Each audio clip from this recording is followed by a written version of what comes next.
What is going on, everybody? It is episode 938 of Pop Culture Crisis. My name is Brett. We are back from the weekend. I am here with my co-host. Introduce yourself, please. Hello, Crisis Actors. It's Mary. We are back from the weekend, here again for another glorious week. But I'm just going to ruin it for you now. Love the energy. I have 3 ways to ruin it for you. Wait, 3? Yeah, well, actually, maybe 2. 1, you are now manually blinking. 2, you are now manually breathing.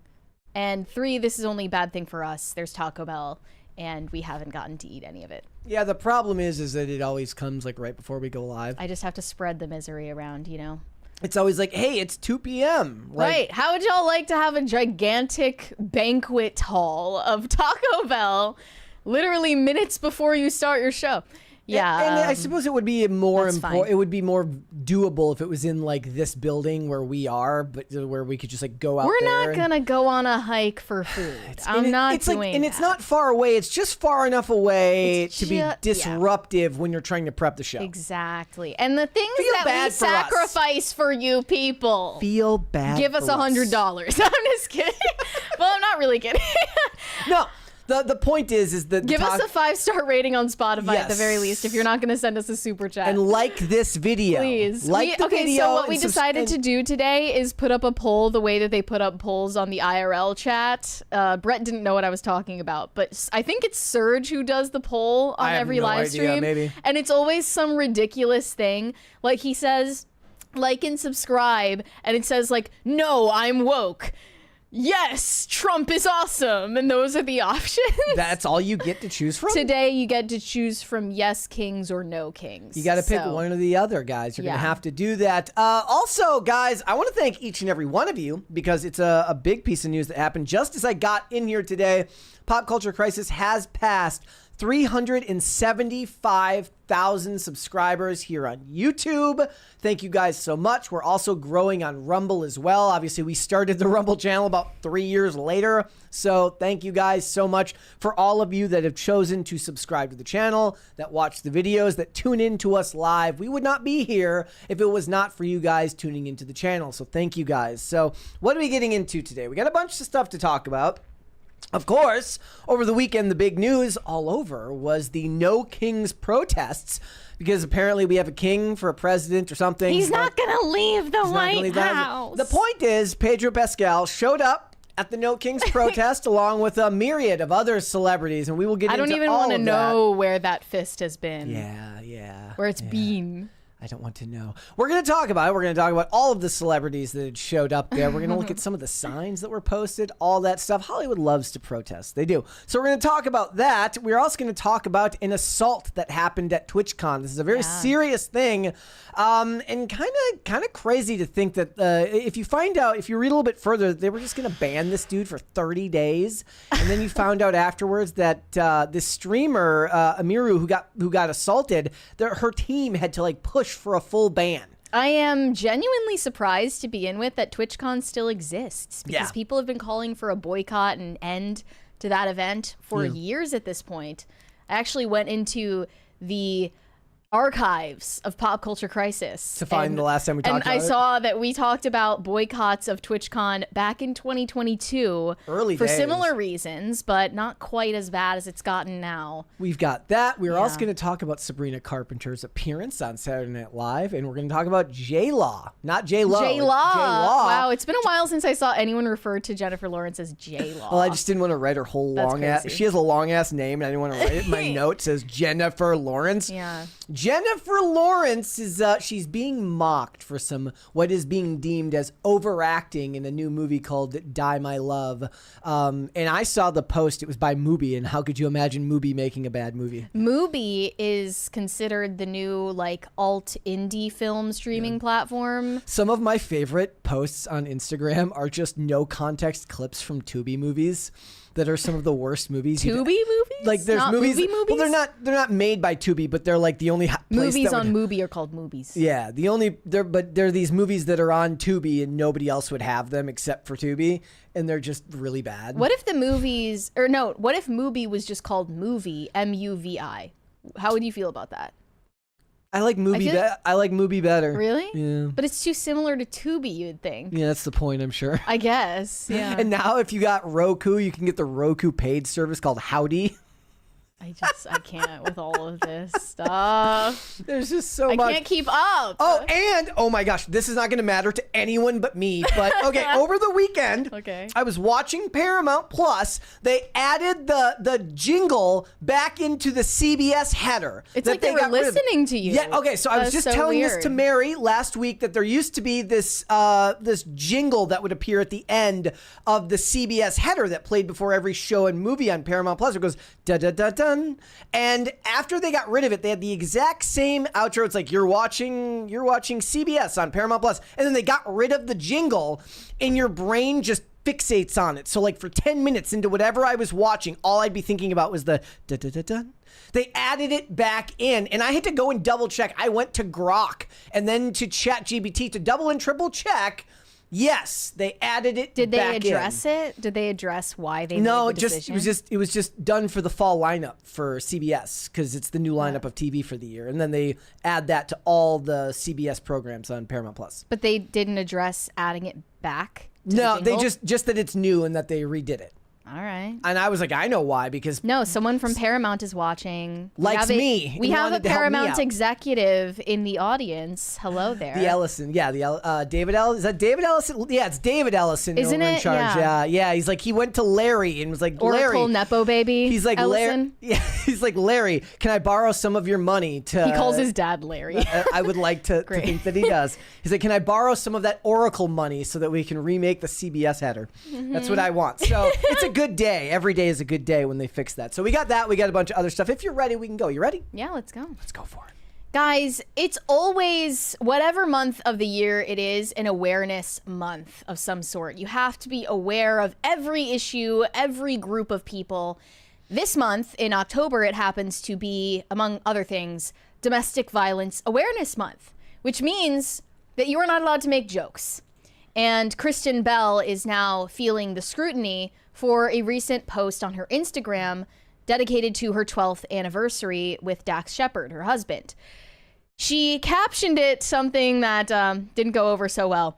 Happy 12th wedding anniversary to the man who once said to me, quote, I would never kill you. A lot of men have killed their wives at a certain point.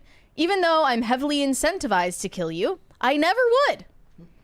So, kind of a bizarre thing to include in a caption to a bunch of strangers who aren't going to understand the dynamic of your relationship and the context. This is a very, real problem on social media, which is that you and I, who would not be offended by this type of thing and understand that the social contract says that two people that have a lot of history together made this statement to each other, that what they don't understand is that not everybody interprets things the same way. And when you share with the world your inside joke, you run the risk of people, granted, a lot of them aren't acting in good faith and are just looking for something to be offended by, taking whatever it is that you say the wrong way.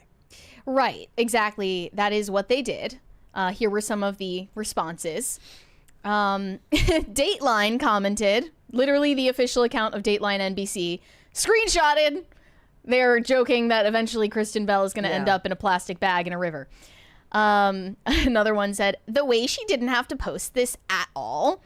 Happy anniversary, I guess. Bragging about not being murdered by your husband isn't cute. It is a sad reflection of how low the bar is. Maybe reflect on that instead of disabling comments to dodge the heat. She actually has not, as far as I can tell, she's limited the comments, so no new comments can be added, but all of the criticism is still up on her page. Wait, is that what limiting comments does? It just stops new comments from coming? You can pick out whatever you want to do. A lot of celebrities pick to only let people they follow comment, so it's only positive stuff. Another one said, I do not support all women. Some of you bitches are very dumb. And another one said, I'm less weirded out that he said it.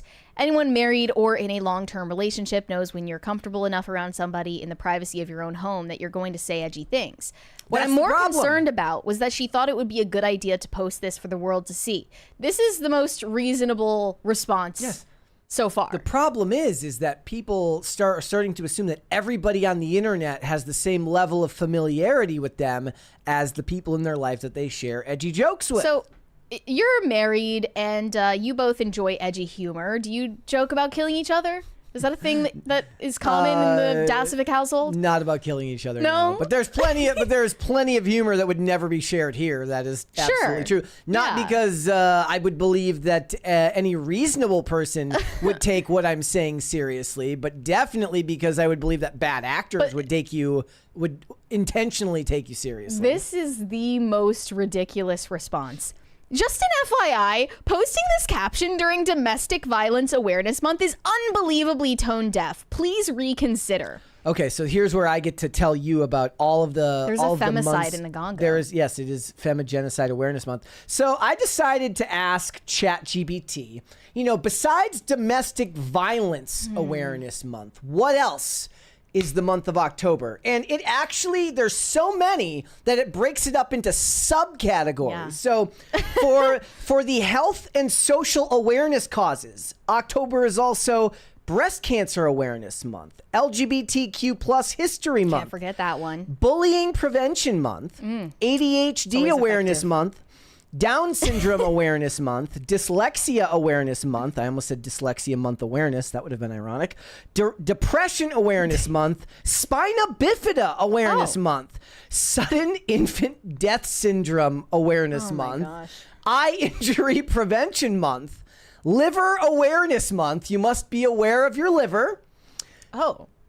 Just aware of your liver in general, not liver disease, nothing. Correct. Just your liver liver. awareness month. Just I mean, your liver. look, Okay. maybe ChatGPT is wrong. All right. Physical Therapy Month, Sudden Cardiac Arrest Awareness Month.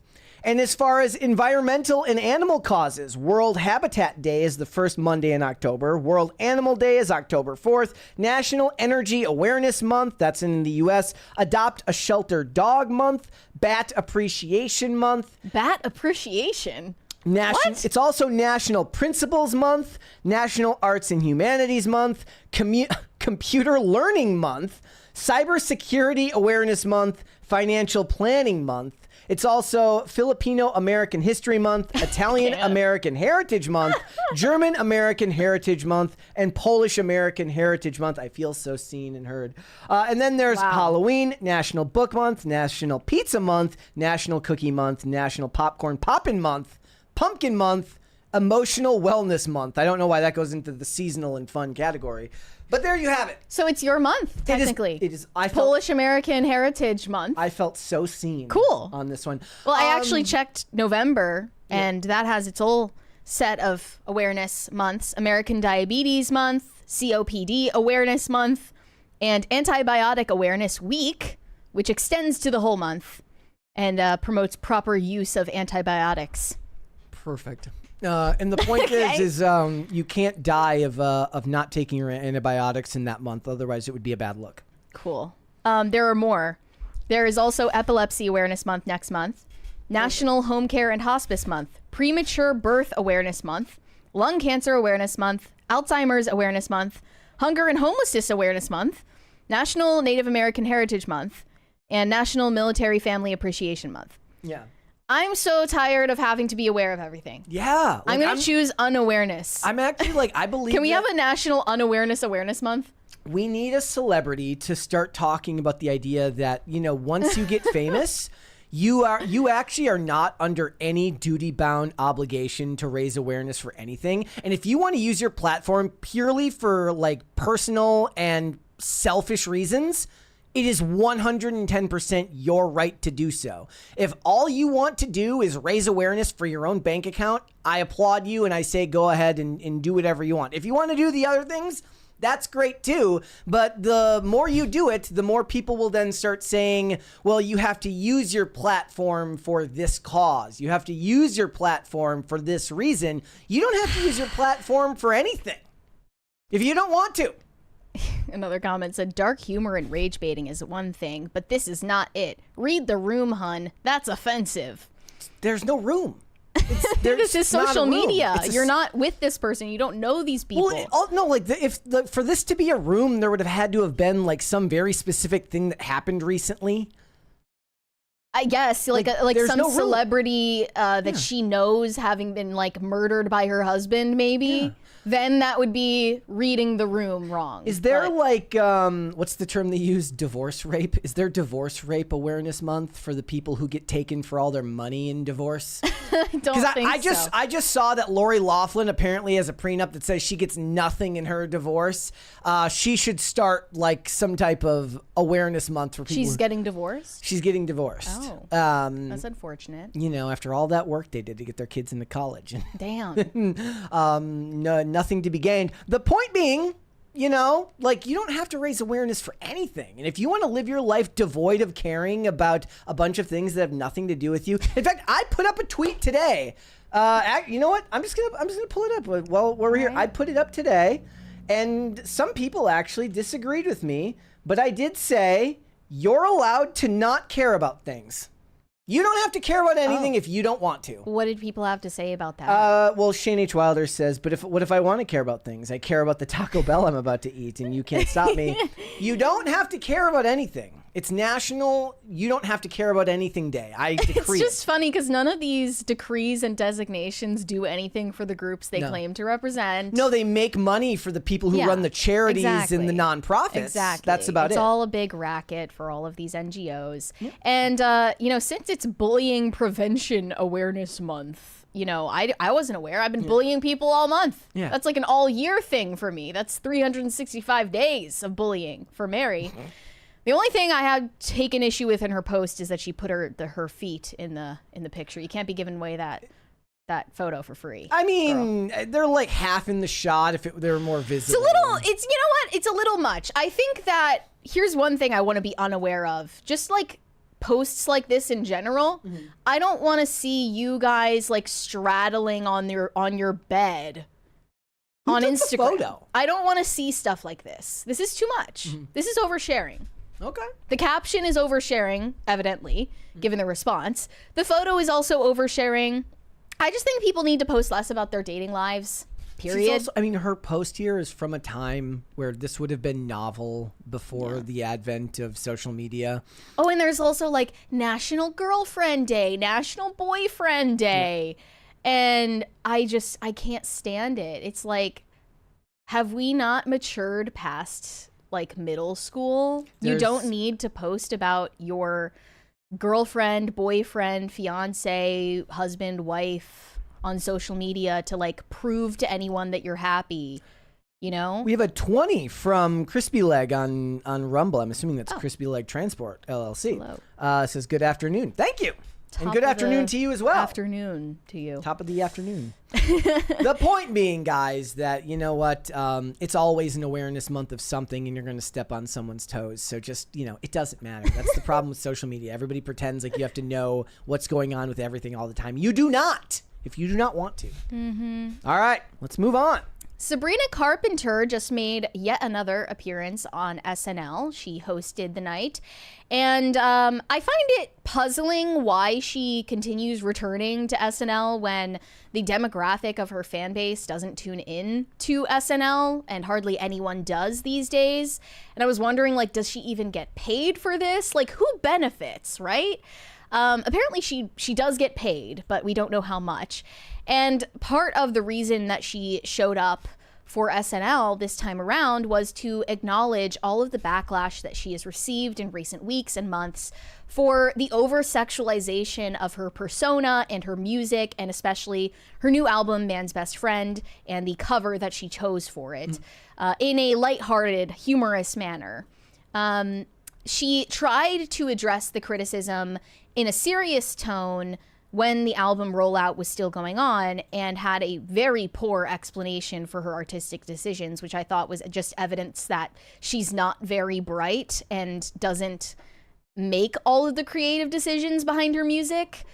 It's probably up to a whole team committee of people and her record label that created an image for her to revamp her as a pop star, and it worked. Yeah. She's just not that smart. So this was the monologue that she delivered that was written for her as well. To be fair, she doesn't need to be. Like, that's the no, but it would be nice if we didn't ascribe a certain IQ to this person that she doesn't have. That's the thing that her fans were doing when the album came out. They were saying, you know, she's actually like a really intellectual artist and you're just too dumb to understand what she was going for here. Or maybe she is, and she's just like the behest of extremely sophisticated satire against the patriarchy, and you just don't have the media literacy to understand it. Okay, here we go.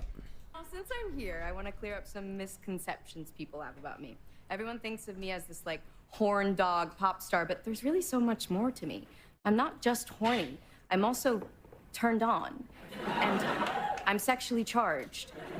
And I love to read.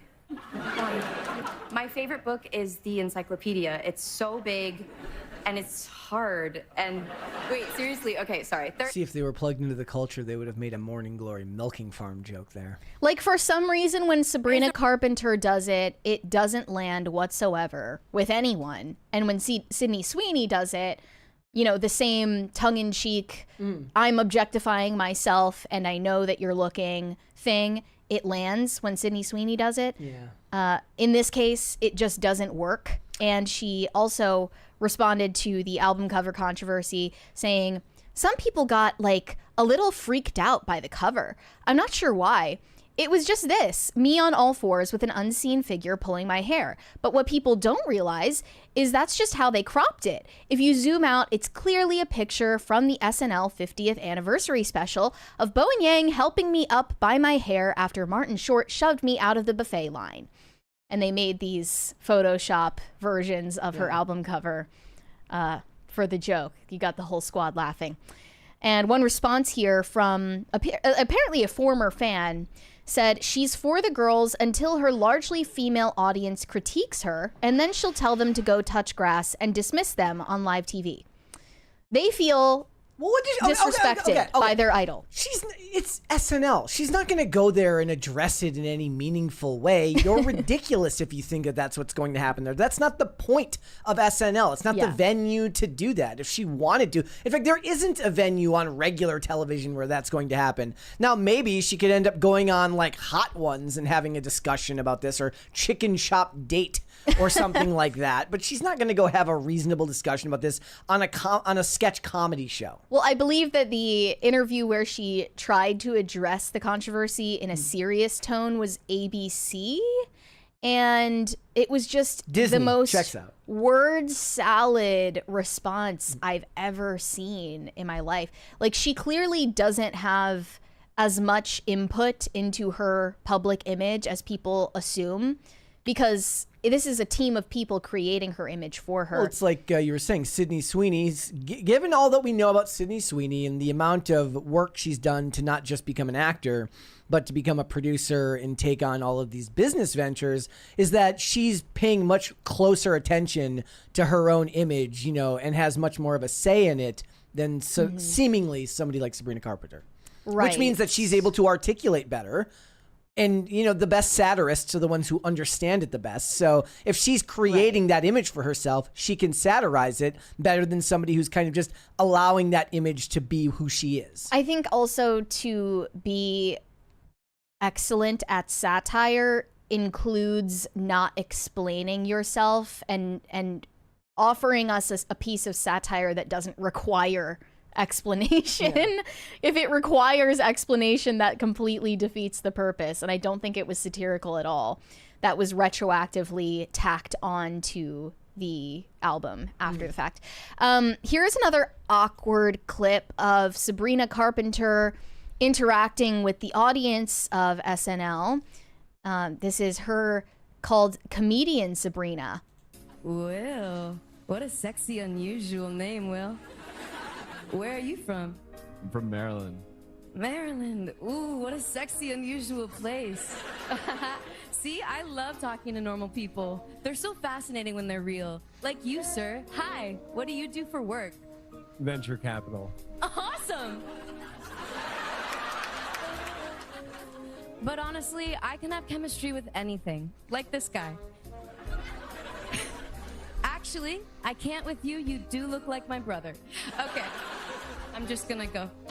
Okay. Like the laugh track is so awkward. Yeah, it doesn't work. You know what I'd be willing to bet is that if she ever does kind of, and she will eventually, I can almost guarantee it eventually, whether it's breaking free of the label she's with now or goes elsewhere, there's probably a far more interesting person underneath that would just take a lot more time, effort, and energy to market herself. I don't think she's interesting. I'm saying that right now she doesn't have the capability of doing what she wants, and that plenty of artists later come out and are far more interesting people than what their public persona allows them to be while under contract to a company that has an idea of what they want her to be as a marketed product. So it's possible. And now that wouldn't usually come out on the stage at Saturday Night Live. What would happen is she would have her own, she would start some type of social media account or some type of YouTube channel. I'm not saying her specifically. I'm saying that there is a more interesting person there a lot of times. They're just not allowed to display it on TV. She's a natural performer. I mean, she's been doing this since she was, what? A kid. Yeah, on Disney so, Channel. you know, once you get over the novelty of, sexualizing yourself after being a child star, which seems to be the platform that a lot of these kids go down once they grow into adulthood, which is boring and stupid and nobody really finds it interesting anymore. It was novel at one point because people were scandalized by it. Nobody's scandalized by it anymore. They're just kind of makes people sad, right?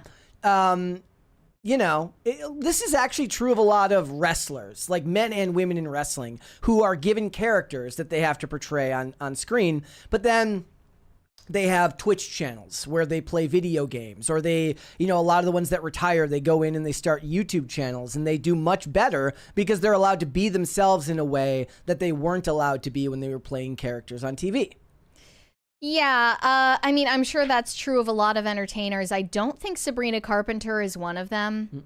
Like, I don't think that there is much beyond what's on the surface level here.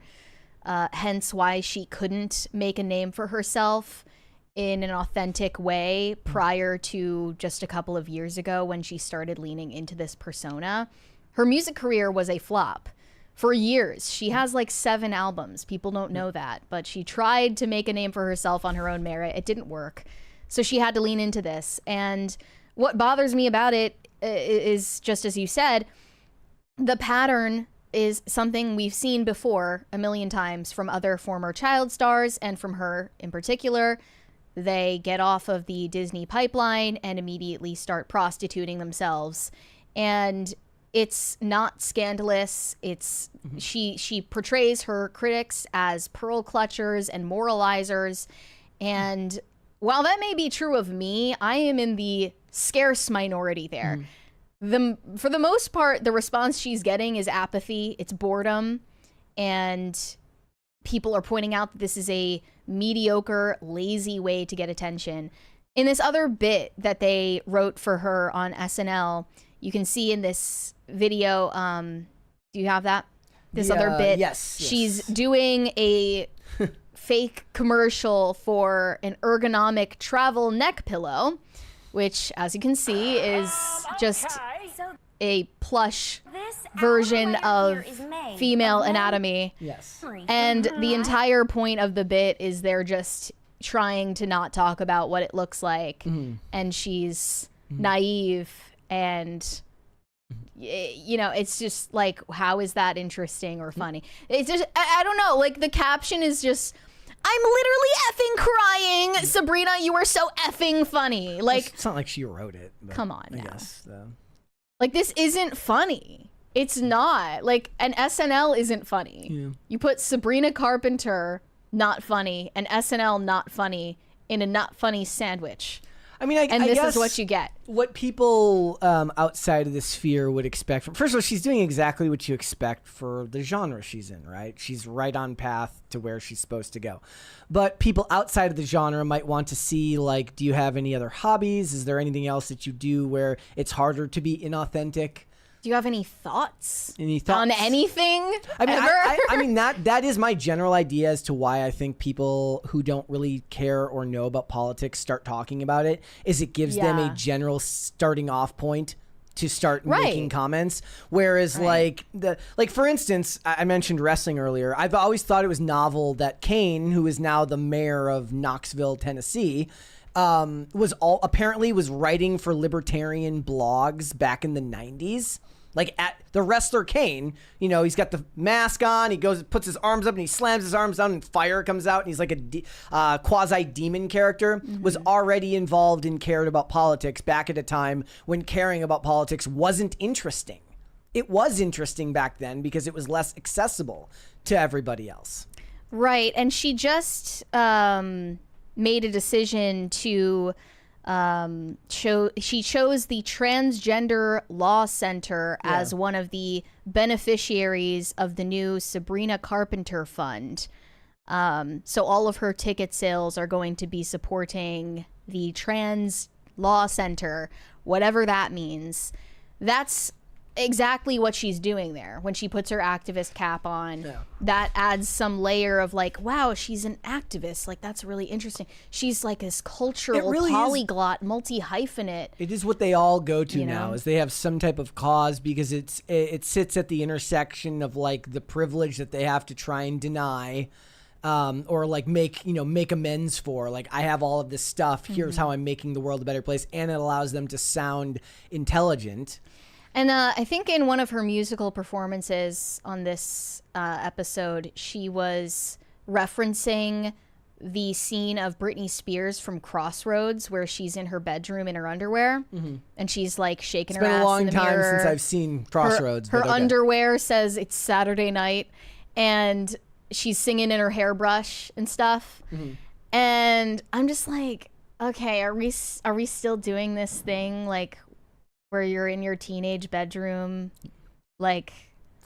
I mean, does that just play to the fact that she's short and little, and that's grow like up, what they play lady. on? Like, you're like, you actually are pushing 30, and this is just weird. And then in another musical performance, she's in this costume gi and has a backup dancer putting up these like wood blocks for her to like, she pretends to like break the wood blocks while she's singing, whatever. Rina Sawayama posted, a fellow pop star, posted on her Instagram calling her out for her cultural insensitivity. No! Because she was breaking the... No, it was actually because Sabrina and the backup dancer were wearing shoes in the dojo. She said, big love to Sabrina, but fellow artists, creative teams, if we are clearly referencing a culture, please can you do so with research, respect, and the care it deserves. Shoes on tatami is jail. You can never win. You are the most like nobody likes you. When you're that nitpicky, just like you are the enemy of everybody. Like, I had my fair share of criticisms for her SNL performance, but that was not one of them. Yeah. Okay. All right. Before we move on, how about you tell us about Casper? Because you do have, we didn't do it at the beginning. Well, thank you for giving me an opportunity to chill. Now. Guys, if you go to castbrew.com, you might notice we fixed an issue where Mary's Ghost Blend was not on the featured page. It's now featured on the homepage as soon as you go to castbrew.com. And if you have not already secured yourself a bag of Mary's Ghost Blend, make sure you do that. It's perfect. You have to get it before Halloween. Not that it's going to go off the website before Halloween. No. I just mean that it's perfect for those festive vibes, for the fall in general. You have to get this. It smells amazing. I love smelling it. It's flavored like s'mores. It's perfect for telling ghost stories around the campfire. So make sure you get yourself a bag before they are out. This might be like out of pocket, but should we do a video? Because I've been seeing so much of the, again, you guys know I'm not religious, but I've seen so much discourse about Halloween and whether Halloween is an acceptable holiday. Yeah. Would you like, there was a whole cultural battle going on about that over the weekend. I saw I saw a post, and I don't know how it ended. I guess maybe it's because I put out a tweet about Forrest Frank. Oh my god! But I saw like a he like addressed. He got into the discourse about Halloween. He did a discourse. Maybe we should do a video on it that you can educate people on. No, I would love to. Yeah. Maybe we'll do that this week. Later this week, maybe as we get closer to Halloween. Yeah. Like I'm on the opposite side of whatever side of the aisle Forrest Frank is on. Same on pretty much any issue, but especially Halloween. Even if the song is catchy, This and is it the is. thing.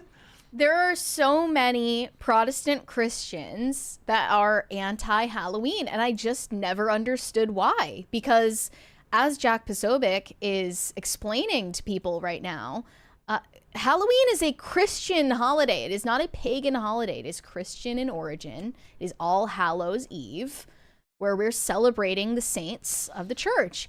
I never understood why Protestants had such a beef with celebrating Halloween. I understand if you have a problem with certain aspects of it, like I don't like when people dress up as sexy nuns. I think it's disrespectful, but that's not inherent to Halloween as a holiday. Yeah. So, yeah. Maybe we'll do that this week.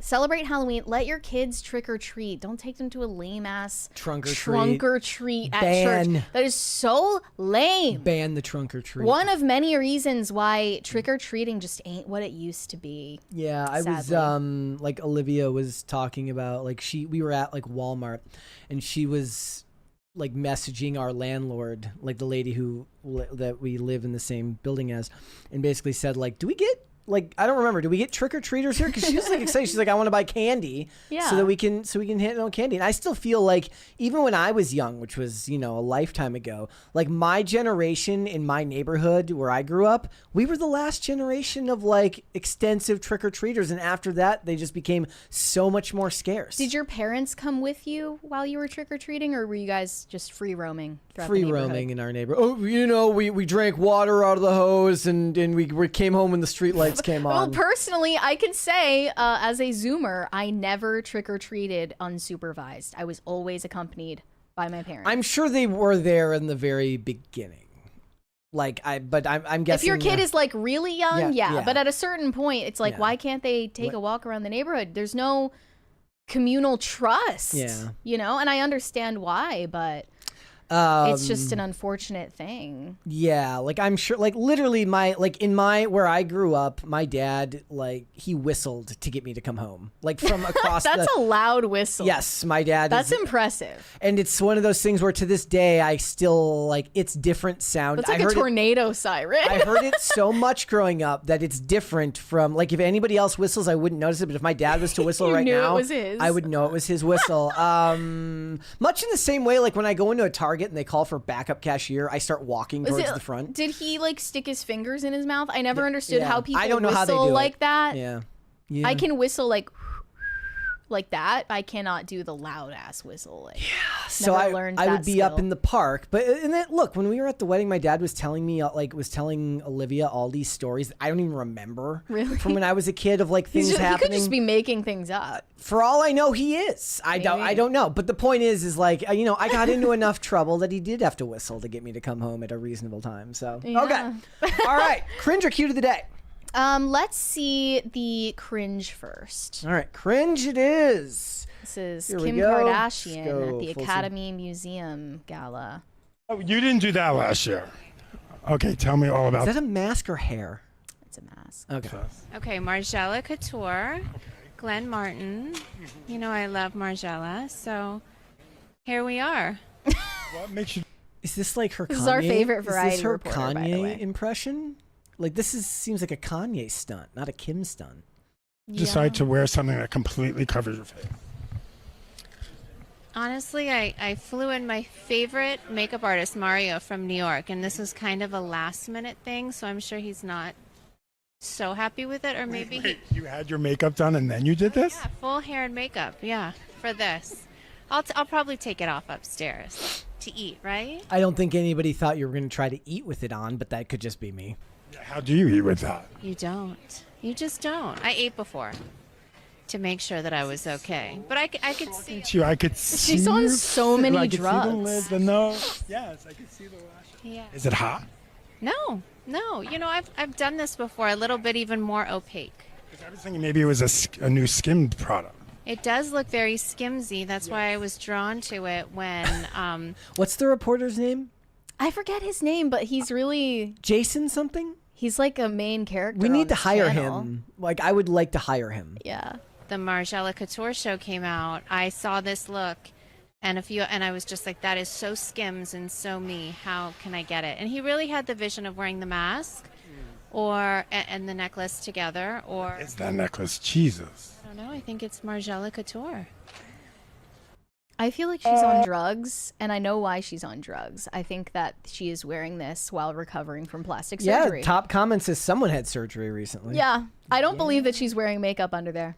Okay. Even though she claims to have flown in a makeup artist, I don't think she was wearing makeup. Cute of the day from Pat the Plumber. Fury finally figured out how to sit in her heated bed. Woke her up from a nap to get her on Pop Culture Crisis with my hero, Brett Dasovic. Hashtag PCC Pets, hashtag Cute of the day. It does. The kitty does look very, very comfy. Yeah. Which I'm assuming. So the other day, not to rain on anybody's parade, but Chloe and Toast, who never get along. Mainly it's like Chloe wants nothing to do with Toast, who just wants to hang out, you know. Younger brother syndrome. Younger sister syndrome. We were leaving to go somewhere the other day, and they were both on the bed at the same time. And I think there was just enough of a frumpy blanket between them that either they didn't see each other or they were able to just ignore each other. And we came back 6 hours later and they were still there. It was amazing. They just didn't move. They just didn't move. I mean, I'm assuming they didn't That's move the whole crazy. time, but it's a rough life being a cat. You just sit around all day until somebody feeds you. This cat's name is Fury. Looks like it said Fury, unless he spelt it That's wrong. pretty cool. Fury. It's a good name. Yeah, I like it. All right, let's move on. So we just saw the return of the No Kings protest nationwide. There were literally thousands of organized No Kings protests against Trump because libshits think that Trump isn't going to leave the White House and he's not even a year into his term. Pedro Pascal was one of many celebrities who showed up to protest. And he, of course, made sure that he got the photo op. Here he is with his sign, "No Kings, only Queens." And this photo, I assume it's a real photo, shows Trump back in the 80s. And there is a drag queen giving him the stink eye in the same room as him. I have no idea what the context it's not is. Photoshop? I don't think that it's Photoshop. I mean, it could be, but Okay. There's pretty much a picture of Trump with everyone you can imagine over the years. And there's also another photo of Pedro where he's throwing up the resistance fist as well. Of course, people were simping for him in the comments like usual. This is why he does things like this. This is why he wears the Protect the Dolls shirt, etc. He needs the validation. He's rocking the gray hair. Is it going gray there? That's fine. That's fine. I mean, yeah, a lot of people Anything's- think he's lying about his age. Did you see those pictures of George Clooney when he dyed his hair for the role? I don't remember what movie it was from, but he dyed his hair dark brown and it looked horrible. Oh, yeah. So It looks just unnatural. lean into it. When I don't I go remember- gray, You're I gonna already let get it go? flex, I'm letting it go. Nice. Let it go. I don't remember if people believe Pedro is lying about being younger or older than he actually is, He's just lying. but they just think he's lying. And Robert De Niro is another celebrity who got involved in the cause. He recorded this promotional video for No Kings, where they posted it on the official account. Here we go. Here's what he had to say. The original No Kings protest was 250 years ago. Americans decided they didn't want to live under the rule of King George Just remember that every other day of the year they call these people racist slave owners. True. III.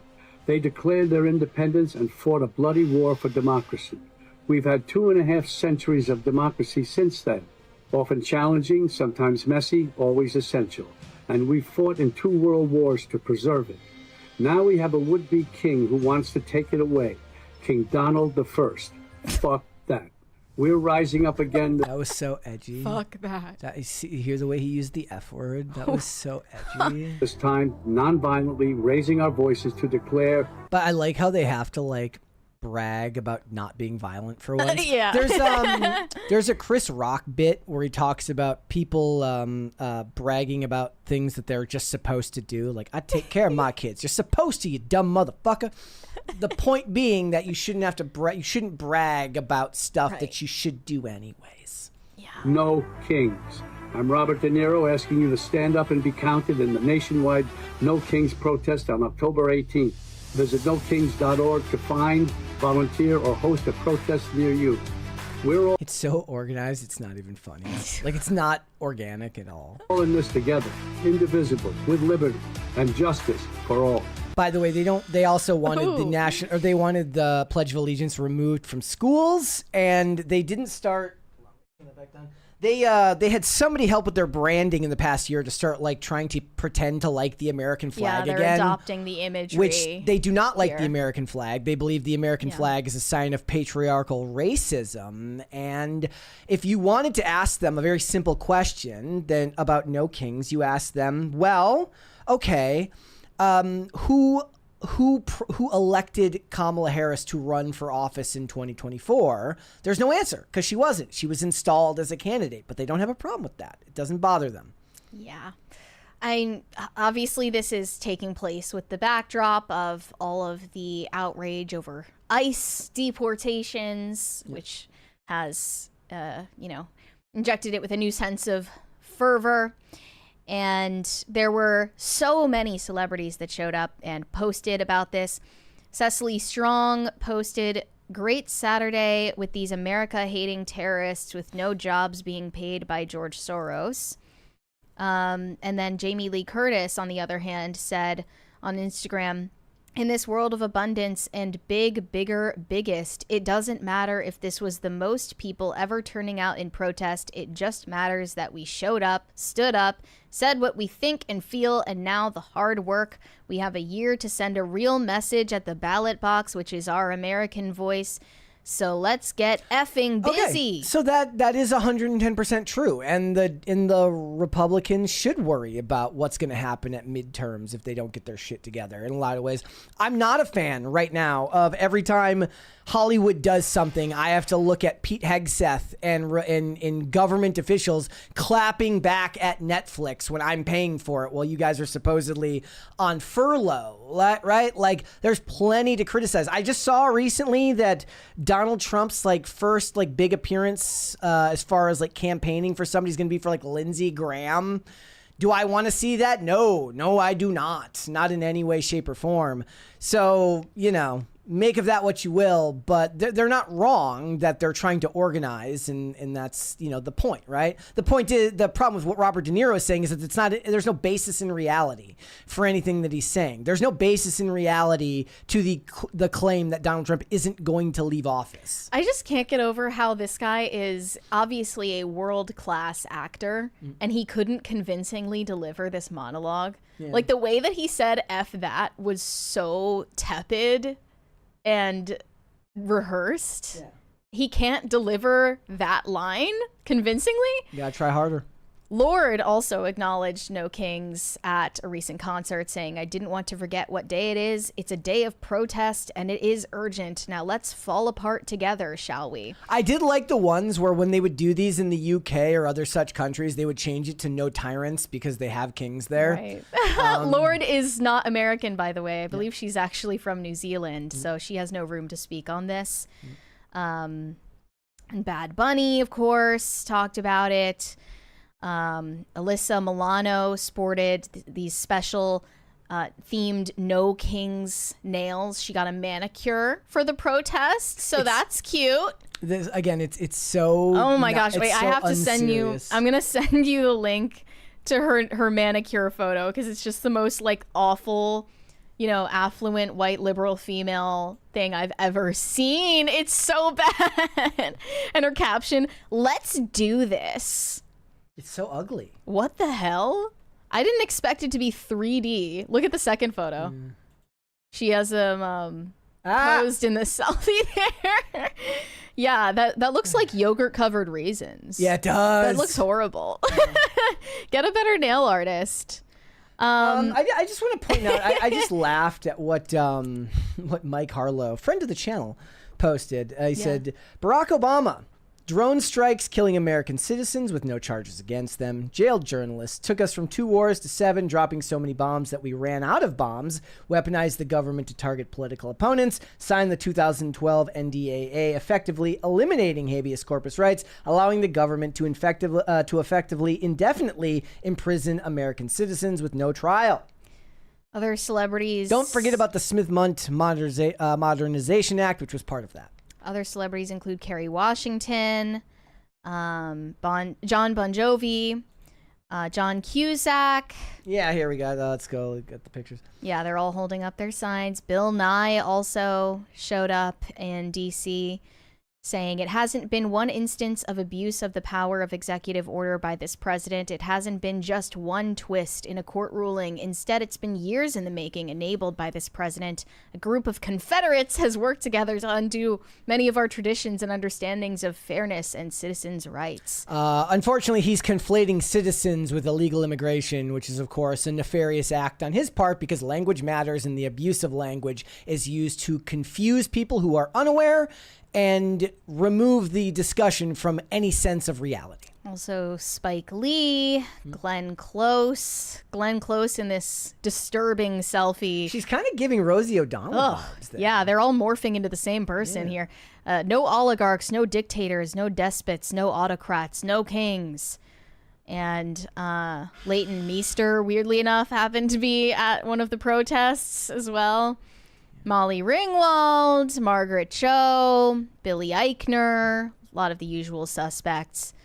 I also did just want to show some of the signs and costumes that people were sporting at the events, because this is really what the point of it is. If any of these people took their cause seriously, if any of these people genuinely in their heart of hearts believed that Donald Trump is going to be the first king of America, they would not be treating it with this level of unseriousness.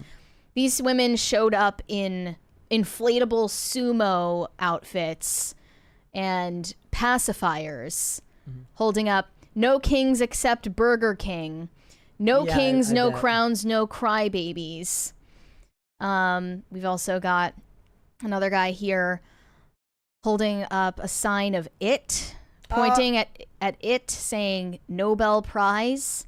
Wait, what is this? It says like something like taters, not dictators. I like taters, not dictators. Okay, it's poorly written in the Cool. It's just confusing. I'm giving it a C. MAGA, morons are governing America. Here's a clown protester, literally in clown gear. Real clowns would run things better. It's funny how we used to commonly use the term clown world to just talk about the absurdity of our political climate on the right. And then another one, this is this woman holding a sign that says, Tylenol is safer than tyranny, trust science. I feel so bad for this woman's family at Thanksgiving. Okay, then we have ribbit, resist, repeat. No hope without hop. Okay. It's a photo of a frog there. One king, Dr. King. I posted about this on X over the weekend. I said that MLK is progressive Jesus and Hitler is progressive Satan. A lot of people misunderstood that as me celebrating that. I don't know. I only meant that people in this political ideology regard MLK as their messiah. Hence the signs they're holding up here. Here's a little child that was brought by her mother holding up a sign. Did you see Little girls against big egos. Did you see the one Cool. of like the probably a boy. child in the mask, like beating the Trump doll that was being hung? Oh my gosh, no, that's horrible. Yeah, it was like Like a I Trump just feel bad effigy. for the kid. Obviously, I mean, this very well could be a boy Yes. holding up this sign with the dyed hair. I mean, this is clearly like mother, like toxic devouring mother right here, Munchausen's. Okay, no kings, maybe queens. Bart Simpson, hey Trump, eat my shorts. Okay, that's a throwback. I'm okay with that one. Yeah, I'm just saying, they would not be dressing up in funny costumes and holding up funny joke signs if they thought that any of this was a serious threat to their civil rights. We dumped T for less. No. You hate everything about the American Revolution. Any other time of year, you believe that everybody at this time, it's kind of like the way that they romanticize it now, or they will romanticize some things about like the 1950s when they say like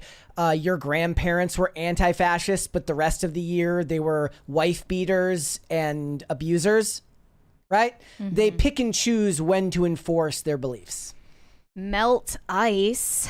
We've got Clever. Trump in the Humpty Dumpty illustration there. Him as Marie Antoinette. Clean up on aisle 47. Wow. Okay, we've got Dorothy. No place like home, no place for kings. Okay. IKEA has better One cabinets. of the signs just said, I agree with the other signs. I can't with these people. Okay, that's... And anyway... You get the general consensus. That leads us to Trump's response. Yes. He posted on Truth Social an AI-generated video of him bombing the No Kings protests with We have to mute feces. because the song is copyrighted. It's Danger Zone, Yes. actually. Here he is in the fighter jet with his crown on, and Harry Sisson is on the ground about to get hit with a poop bomb. There he is. Yep. Okay. Great stuff. And Kenny Loggins actually responded to the use of his song in this AI video in a statement to Variety. This is an unauthorized use of my performance of Danger Zone. Nobody asked me for my permission, which I would have denied, and I request that my recording on this video is removed immediately. I can't imagine why anybody would want their music used or associated with something created with the sole purpose of dividing us. Too many people are trying to tear us apart, and we need to find new ways to come together. We're all Americans, and we're all patriotic. There is no us and them. That's not who we are, and nor is it who we should be. It's all of us. We're in this together, and it's my hope that we can embrace music as a way of celebrating and uniting each and every one of us. Yep.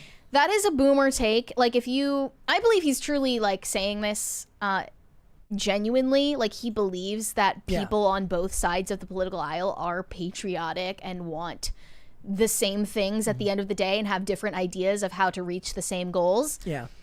Unfortunately, that's not the world we live in, and he just doesn't understand that because he's old. Yes. He's an old we fart. don't have a monoculture anymore. No. It's very different. And before we move on, just to draw a little bit of comparison, I mentioned what happened with Kamala Harris. I mentioned a little bit of Barack Obama. I just want to draw attention to this old post from Wall Street Apes that does kind of give you a clearer picture of one of the many things that they've ignored for a very long time and why you can't take political partisanship seriously. This post said, when Barack Obama repealed the Smith-Mundt Act, he did it secretly. It was tucked into an NDAA. It was really only discovered by the public after the damage had been done.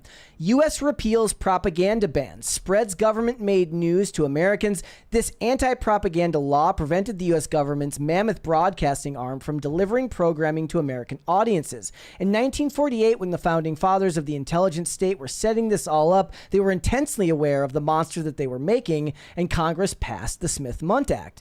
Because again, in 1948, when all of this was getting established, the CIA was brand new. NSE 10.2 had just come out in Congress when Congress said, okay, listen, guys, you are creating a monster here. We want to make sure that we don't build this empire of lies and that Americans are not being inundated with this sprawl of information control that you are conducting around the world in order to conduct organized political warfare on all countries on planet Earth. And I think many folks in this room are probably familiar with what happened during the Obama administration. It was this essential safeguard, which had been with us since the moment this all was created in 1948, that was repealed with quite little fanfare. Now, there's all sorts of stuff there.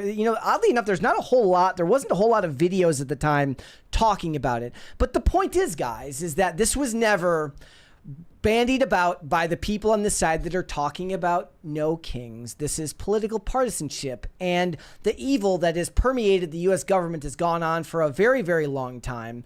The shifting of the Overton window being what it is now, like I've pointed out several times, when they called Bush a Nazi or Hitler, that was the fringe of the left in 2002 or in 2000 and 2004 that did that. And it became more prevalent into like when was like Mitt Romney in 2012. There was a post recently that said this was the last time politics felt civil. Well, Mitt Romney is like one of the most like boilerplate politicians of all time. And they called him a Nazi as well. Doesn't matter. All that matters is power.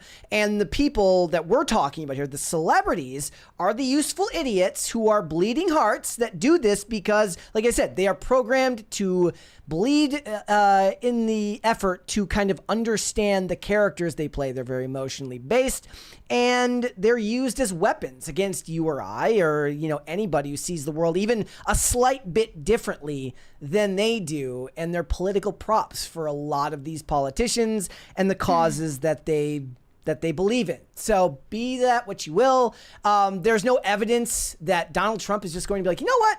I'm staying. I mean, he's made jokes about it. Again, obviously. What's the joke? And that does him no favors. But yes, and that's something that we've criticized. Jokes, we have criticized, and he is to be held for criticism that he is his own worst enemy in many ways. The reason the stuff with Jimmy Kimmel ballooned to be the kerfuffle that it ended up being is because he doesn't know when to keep his mouth shut, when he doesn't know that the things that he's saying aren't going to serve him. He was taking credit for it in a joking manner, and people took him seriously. Some people take him seriously, but not literally. Other people take him literally, but not seriously. He's essentially like LARPing as a dictator, but he's not. Yes, in reality. And again, that is because he, in a lot of ways, is his own worst enemy. But again, what you see right here, can't blame him either. So, I mean, well, what they learned... When you have nothing to lose and they're going to say the same things about you anyway, you feel like, why not just lean into it? It's why people say now, they're like, we're done being civil. Like, you're going to call us names anyways. You're going to say these things anyways. There was a sign up in Colorado from the Denver Communist Party that said, Charlie Kirk deserved what he got, change my mind. That's the evil that you are facing. And in the face of that evil... It doesn't pay anyone, it doesn't do anyone any good to be civil for the sake of being civil. Right. So let's read some super chats. Shane H. Wilder said, Happy Monday, Brett and Mary. Michael J. Knowles is a cheat. We all know his contests are rigged. Yeah, if you guys didn't catch that over the weekend, my episode of Face Off with Michael Knowles came out. Wait, how did he cheat? So I was winning by a long shot toward the end, and then we did an all or nothing round, and he won. So I lost because I didn't know how much money Sophie Rain made on OnlyFans last year. What was it? I can't remember what it was. I think it was like around 68 million? 40 million. I forget the exact number now. It's always some very recognizable. Oh, okay. I think I guessed like 45 million. I went over. I mean, if there's anybody to lose to, it's Michael Knowles because he's so polite. He is very polite. Yeah. But I won't say anything disparaging about Michael Knowles. He was a very fun host. Corey Anderson said Jesus is the King of Kings. Yeah, I mean, I have one king. And I have one president. That's when we'll know that things have really reached the level of parody when they start like invoking Jesus's name. What, the liberals? Yeah. How would that happen? I'm saying like because they're invoking the American flag and they're invoking the founding fathers, which we all know they fucking hate. Every last one of them hates them and believes that they were racist slave owners. I mean, you need only look at that photo that Aldo Butazzoni took at one of the anti-ICE protests in LA, where this guy is displaying a Mexican flag. This is his homeland. This is who he believes he is. This is the deepest part of his identity, is that he's not American and that he's anti-America. That's what they're disguising when they display the patriotic imagery in their protests. Corey Anderson said, we talking about Sabrina Carpenter on SNL today? Yes, we are. We did. Well, aren't you a genius? It's in the title. Was it in the title? It's literally in the title. Yeah, but it was the last one, so if he hadn't hit the extend button, he might not have seen it. Maybe. Yeah. Corey Anderson said, Mary, you totally beat Michael Knowles in the pop culture quiz. He had to cheat to save face. It's so true. I was just saying by the end, we need a recount. Michael, maybe you should replace me on my own show because clearly I don't know my stuff. I'm not studied enough in pop culture. He called himself the pop culture maven, actually. Oh, Comatose is right. They do invoke Jesus in the immigration debate. Calling Jesus an immigrant? No, they do that a lot. They pull that card. I mean, they do it a lot. Basically, the idea is like Jesus would just be accepting of anything, like because he was a nice guy and a hippie. Yeah. Well, no, I do see a lot of people saying like Jesus was an immigrant. Yeah. So if you hate immigrants, you hate Jesus. Which like just in that historical context, like makes no sense to call him an immigrant. That makes no sense. Greg Duvier said, Mary, never do double or nothing, just take the win. I mean, what was I gonna do? They go to the all or nothing round, or the double or nothing round, to do it? And I say no. Who wants to be that person? Yeah, you gotta play it smart. You can't say no. You gotta play it smart. Imagine if I just ruined the fun. No, what you do is you say no, and then you have the tweet saying you won ready to go. Because, they ask you the question, like, do you want to do the all or nothing round? And I'm like, I guess I have to. Yeah. Like, I don't know. I just had confidence in myself and I shouldn't have. I was humbled. Let's hold off on the rest. We'll come back. Let's move on. All right. So I recall us talking about TwitchCon just a few years ago. I'm surprised that it still lives on to this day.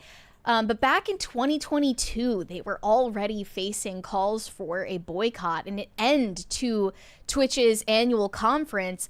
Back then, they were facing backlash for reported safety concerns, accessibility issues, and misgendering of guests at the time. And there were some members of their security team at the time claiming that they were being verbally abused by TwitchCon attendees as well. There were a lot of injuries, safety issues. It's like a Reddit thread, or it's like a Reddit conference. You can smell the room. Yeah, and I'm just like, are any of us surprised that the average attendee at TwitchCon is socially inept and probably a danger to society? None of us should be surprised at this. So there was a streamer there she goes by the name Emiru, doing a meet and greet. For context, she was forced to do this meet and greet. She did not have a choice in the matter. In order to have her show at TwitchCon, they said, this is the stipulation, you have to do a meet and greet.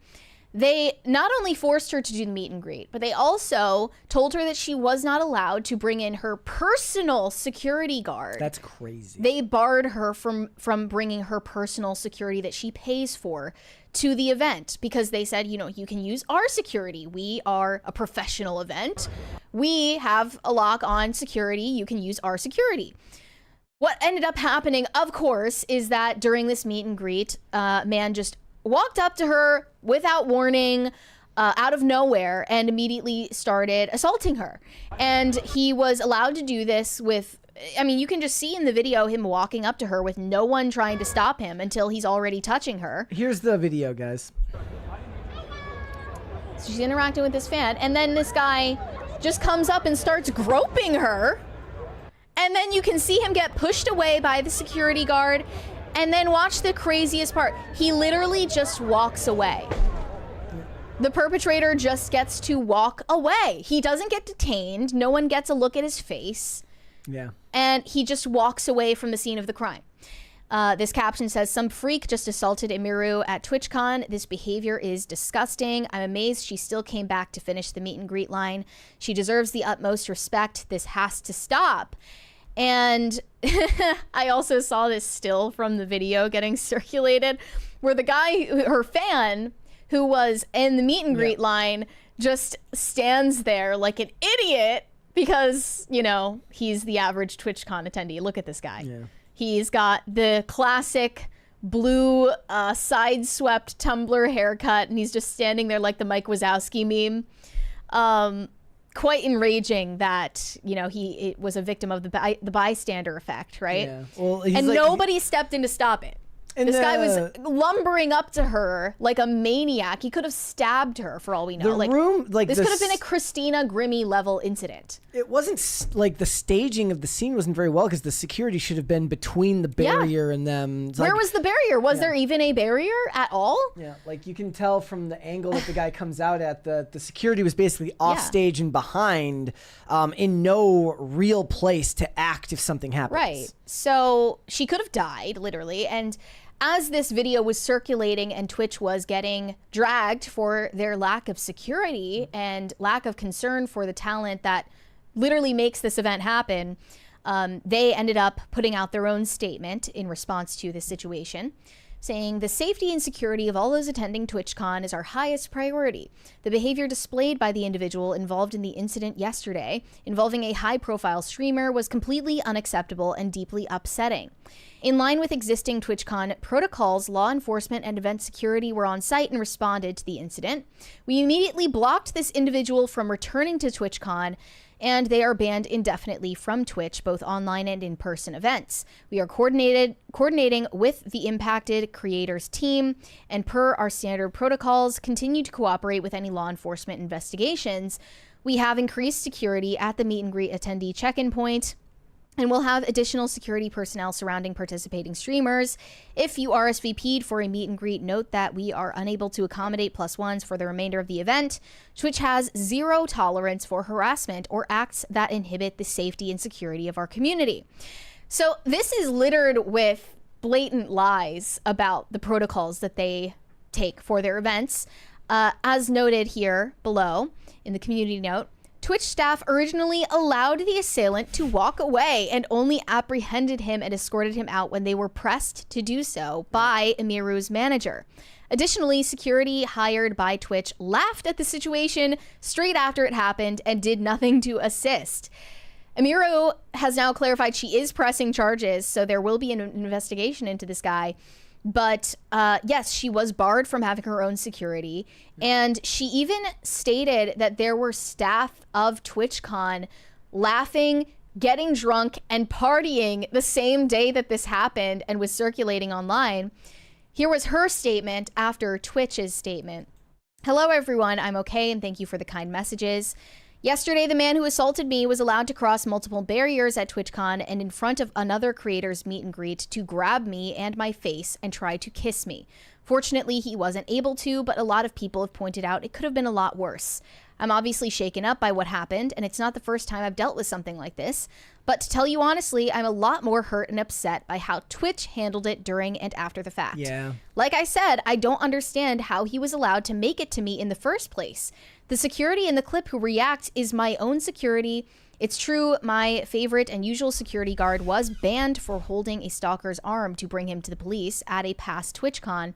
However, there were at least 3 or 4 TwitchCon security staff in the area who did not react and let the guy walk away, as you can see in the clip, since they don't even appear in the frame. Yeah. The woman who was walking me away is my own manager, and behind the booth, the only 2 people who were checking on me and comforting me were her and my friend. None of the TwitchCon staff came to ask what happened. So you can tell that the reason why, like I said, the security seemed poorly staged because he wasn't even allowed to be the actual security. That was her private security that was basically told you have no authority here and was forced to stay in a position that was poorly staged. They're more mad at the security guard for pushing the guy that attacked her than the guy who attacked her.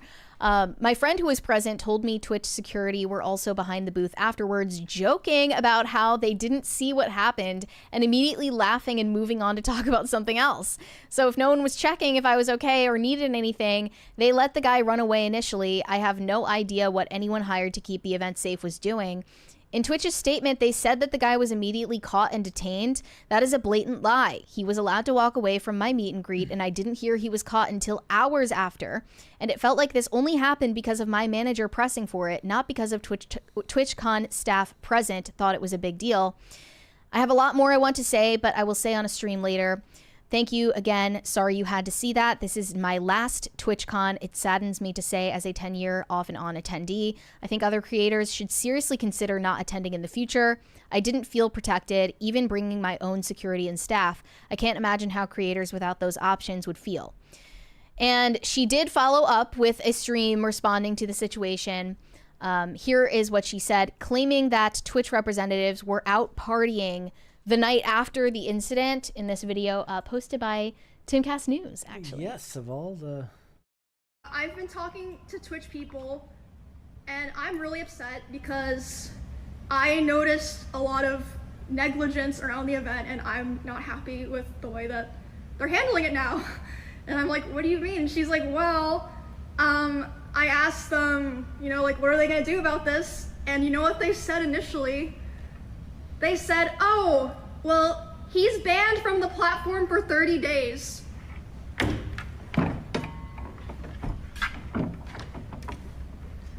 What? And then she's obviously like, hello?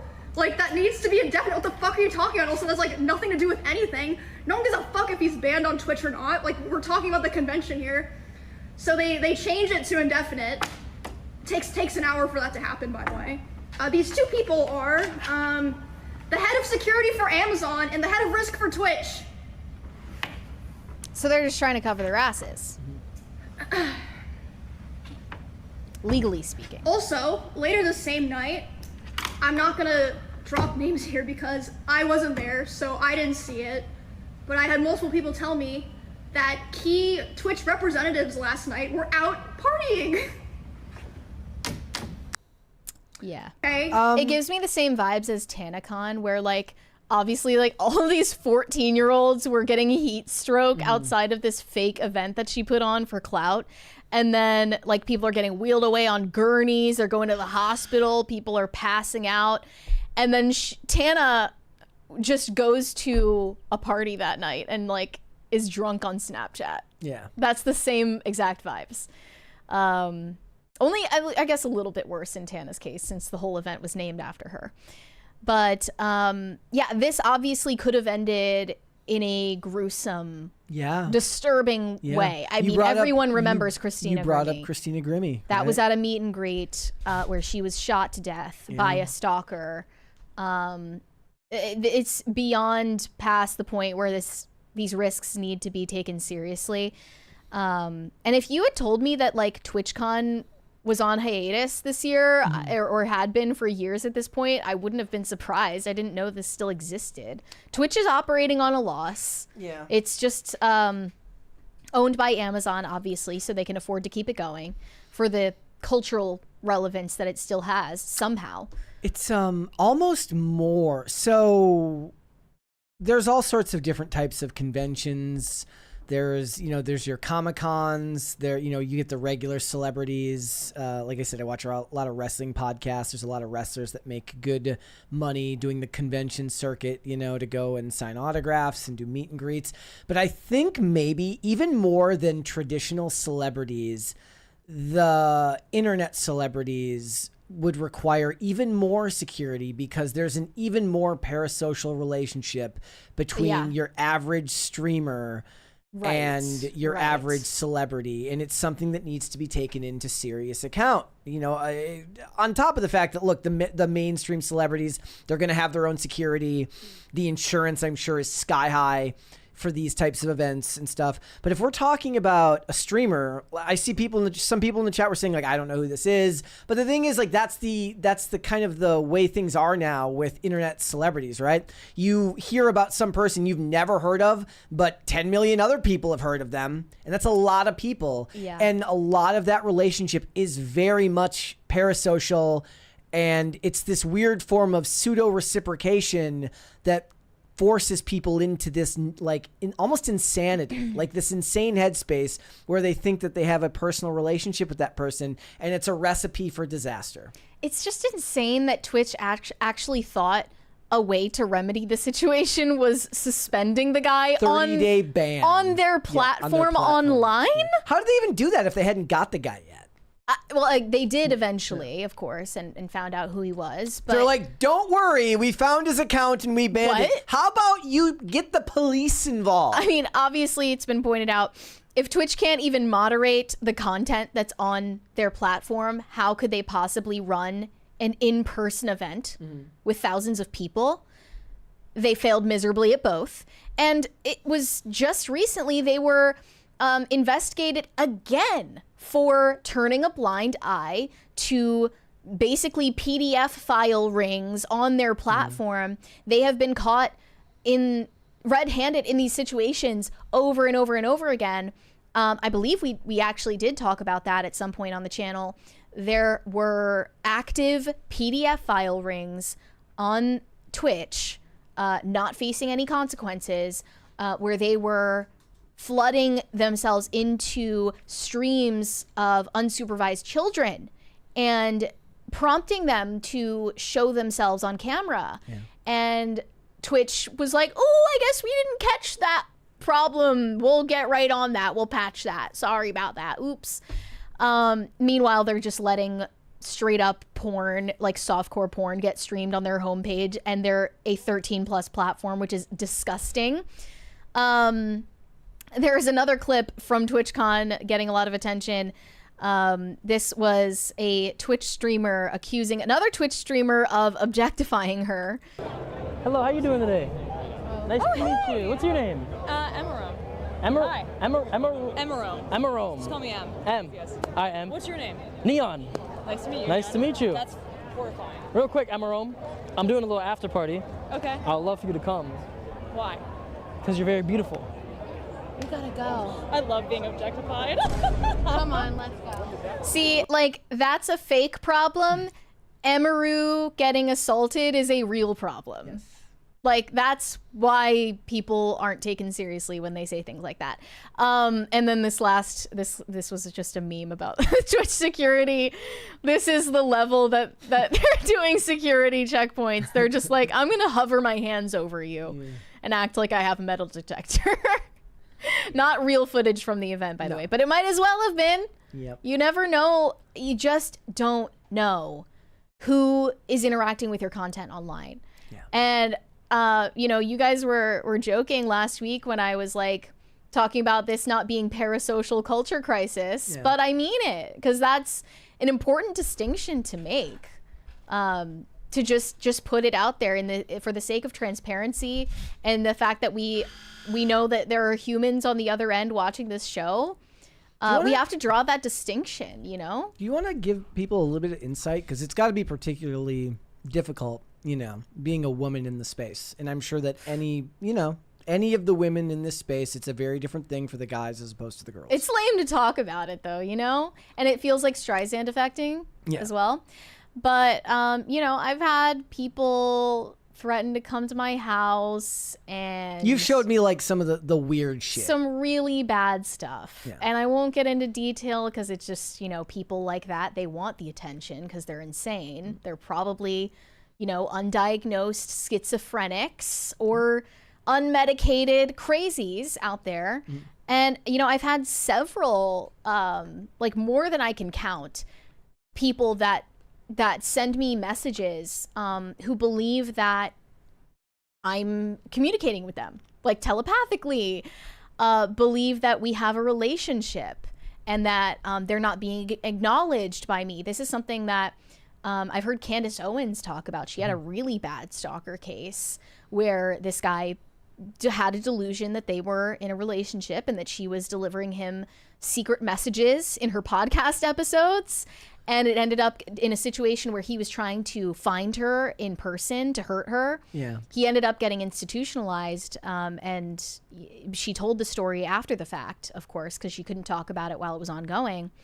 But this is just true across the board, and like, it's just pathetic that they don't seem to take it seriously. Yeah. As a threat. Seemed like there was like some, like I don't know. I mean, even after Charlie Kirk, you know, like these things need to be taken seriously. I mean, this happened. Politics aside, this has happened with the events for Culture War, and right. the amount of time and effort that goes into trying to secure a location just so people can have a conversation about immigration or something like that. That's like a lot of Antifa threats too. Yeah. For Tim in particular. Yeah, it's scary stuff. People are scared about, you know, doing in-person events right now, understandably. All right, let's go and do some super chats. Shane H. Wilder said, "I'm eating Taco Bell in your honor." Well, thank you. I can eat vicariously through you. I would like some Taco Bell right now, if I'm being honest. would But like a I had some chips for lunch. So we're that's the gonna best we're I gonna can come do. over there and there's gonna be like literally nothing. There'll be left. no, there's gonna be like one singular nacho fry on the floor, and we're gonna have to like cut it in half. A half-eaten cheesy gordita crunch. That me and you then have to like cut the eaten end off and then split what's left in half. We can put it in the blender and make it into a milkshake. And then we just sadly sit there and go, yeah, because that's what we deserve. Yep, that's how we're treated here. Pop Culture Junkie said, hearing rumors that the Writers Guild planning a strike against studios during May 2026 contract re-up over AI use. Will either side hire AI lawyers by then? Look, AI I lawyer. 100% believe that there is going to be. It's actually kind of crazy that there was a strike prior and then AI exploded. It's almost laughing in the face of what's going on right now. But as I keep telling you guys, these studios are just biding their time. They have all the money, they have all the capital, they have all the reason to wait you out. And they have Tilly Norwood rage baiting everybody. Not even just that, and you've got Dan Aykroyd being like, "Yeah, you can use my just make sure my family gets paid." Bro, you're cooked. Like you don't understand what you just unleashed. You're cooked. I just saw this thing where like some CEO who like was like anti-Trump like said like a couple of things that were like not anti-Trump, and Kumail Nanjiani canceled like a comedy performance at like his company's at some company event. Like all of these people are just gonna wait you out until they can do Tilly Norwood the comedian version. Oof. Maybe that's something that's AI proof comedy. To be a stand-up comic, you really have to be human. Yeah. That's a necessity. I have not been proven. Yeah, but otherwise. I mean, like the market space for that is so negligible and small compared to the brunt, of like what actually entails. Like the comedy that matters now is all Instagram skits. That's what it is. The idea of people having AI lawyers, though, that's interesting. And you might as well say we're already there because people are getting through law school with ChatGPT already. Lawyers are certainly consulting with ChatGPT for their jobs. That's already happening. So you might as well say you already have an AI lawyer. Like I'm telling you right now, or the state will assign you an AI lawyer in the future. These companies are just waiting you out. Like you've only got so much shelf life and there's too much of a downside. And as the generations change, there will always be a desire for real art made by humans. There will always be a desire for truly well-told stories that have emotional resonance. The problem is less and less of that takes up space and more of it is like slop. Yeah. And all these companies are investing in vertical video. They're investing in using streamers and social media personalities to market their content. You're going to see a lot more of these studios co-signing like the highlight reels with pop songs in them. And you're going to have to see your celebrities are going to have humiliation rituals where they have to do TikTok dances with some streamer you've never heard of. They're waiting it out. You thought SNL was bad. Yeah. Just get ready for what comes next. Do one more. Moon at Noon said, Happy Mary's Dimples Awareness Month. Yeah, why the heck not? Sure. We can just be aware of anything now. Let's hold off and the rest will come back. Let's move on. Jennifer Lawrence has a new movie coming out alongside Robert Pattinson called Die My Love. And it is described just as a portrait of a woman engulfed by love and madness. No further explanation. It's only been released to critics, giving it early reviews at this point. It's in theaters in November. But they have just released a sneak peek, a clip that's getting a lot of attention on X right now, where Jennifer Lawrence and Robert Pattinson are getting accused of overacting. They are apparently in this toxic relationship in the movie. It's being called Marriage Story from Temu, like Marriage Story for Tumblr chicks, maybe. Okay. And they are in an argument, and people are arguing now about whether this is a realistic depiction of a toxic dysfunctional household and relationship. So let's react first, and we'll get our thoughts together.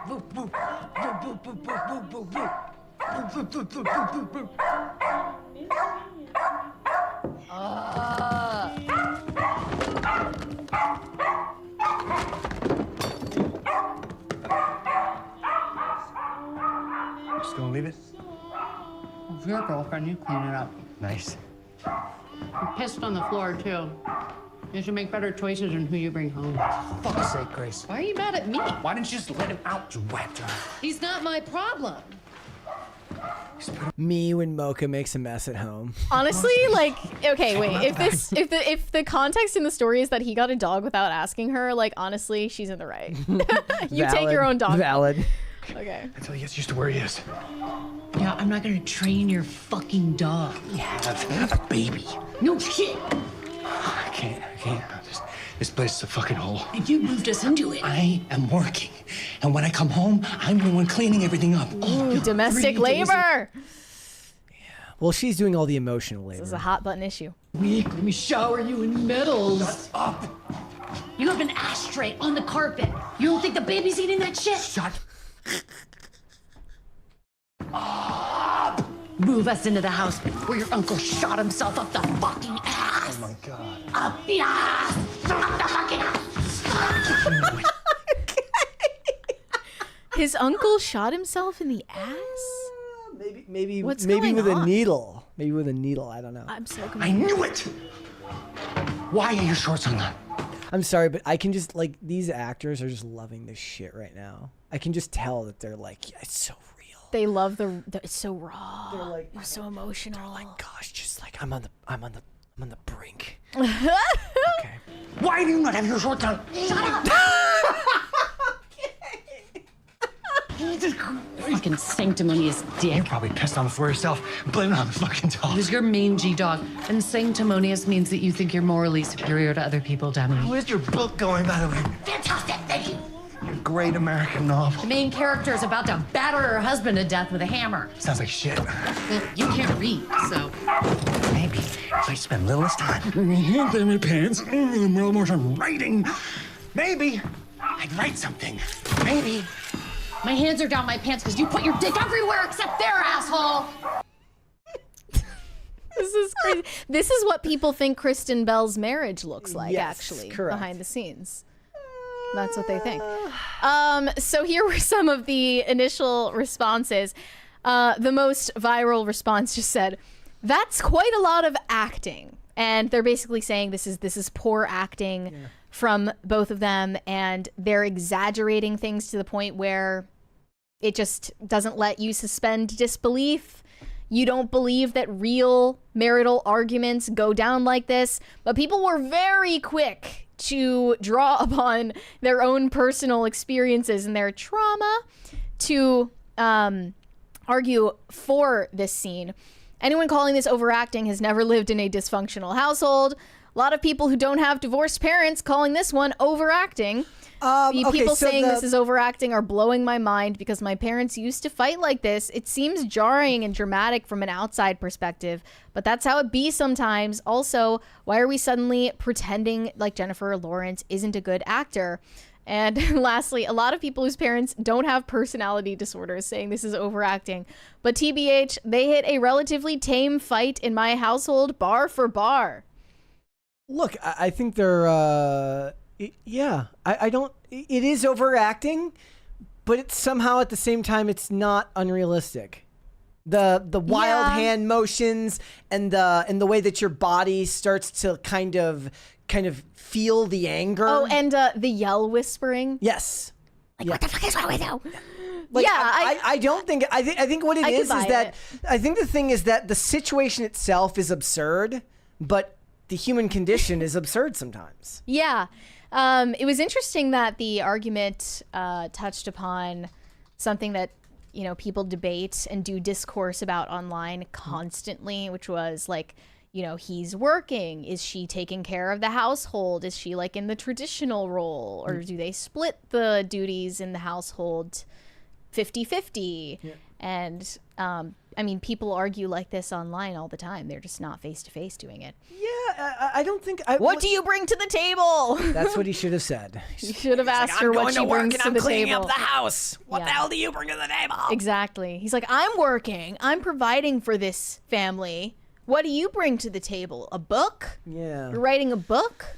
The Great American. And look, Robert Pattinson was probably having the time of his life doing this. If I'm being honest, sure. like, but He notoriously has a hard time like keeping a straight face. I have a while acting. I love Robert Pattinson. I think he's fantastic, and I love the idea that his sardonic humor comes out in the outtakes of this. I wanted to compare this to a scene from Euphoria where Cassie, Sydney Sweeney's character, is arguing with Nate. Jacob Elordi. Fucking proud of, Cassie. No, but it is something you should be scared of. You can see the whites of the eyes on the top. That's a problem, guys. If you can see the whites of the eyes at the top and the bottom, run the opposite direction. Start it from the beginning, though. Hold on. It's a problem is it like Oh, meets- okay. Hold on. But she says, I am crazier. I am crazier. That's not something to be fucking proud of, Cassie. She's so bad at acting. But it is something you should be scared of. I mean, that's what we love about her. We love that she's not Sydney that good at Sweeney acting. cannot act. That's fine. Doesn't bother me. Sorry to say it, but it's not her strong suit. Marketing is more her strong suit. Yep. Maybe doing commercials. That's Yeah. another strong suit. She cannot act. Jennifer Lawrence, on the other hand, I do think she's a good actress. See, in my headcanon, all Robert Pattinson roles are connected, and it's all one cinematic universe. So Batman, Tenet, Twilight, Mickey 17, The Lighthouse. It's all the same person. You know, I wish Edward and Bella got in fights in Twilight. That would have been really interesting to watch. What would Vampires like having a domestic violence dispute. Yeah. I'm all for it.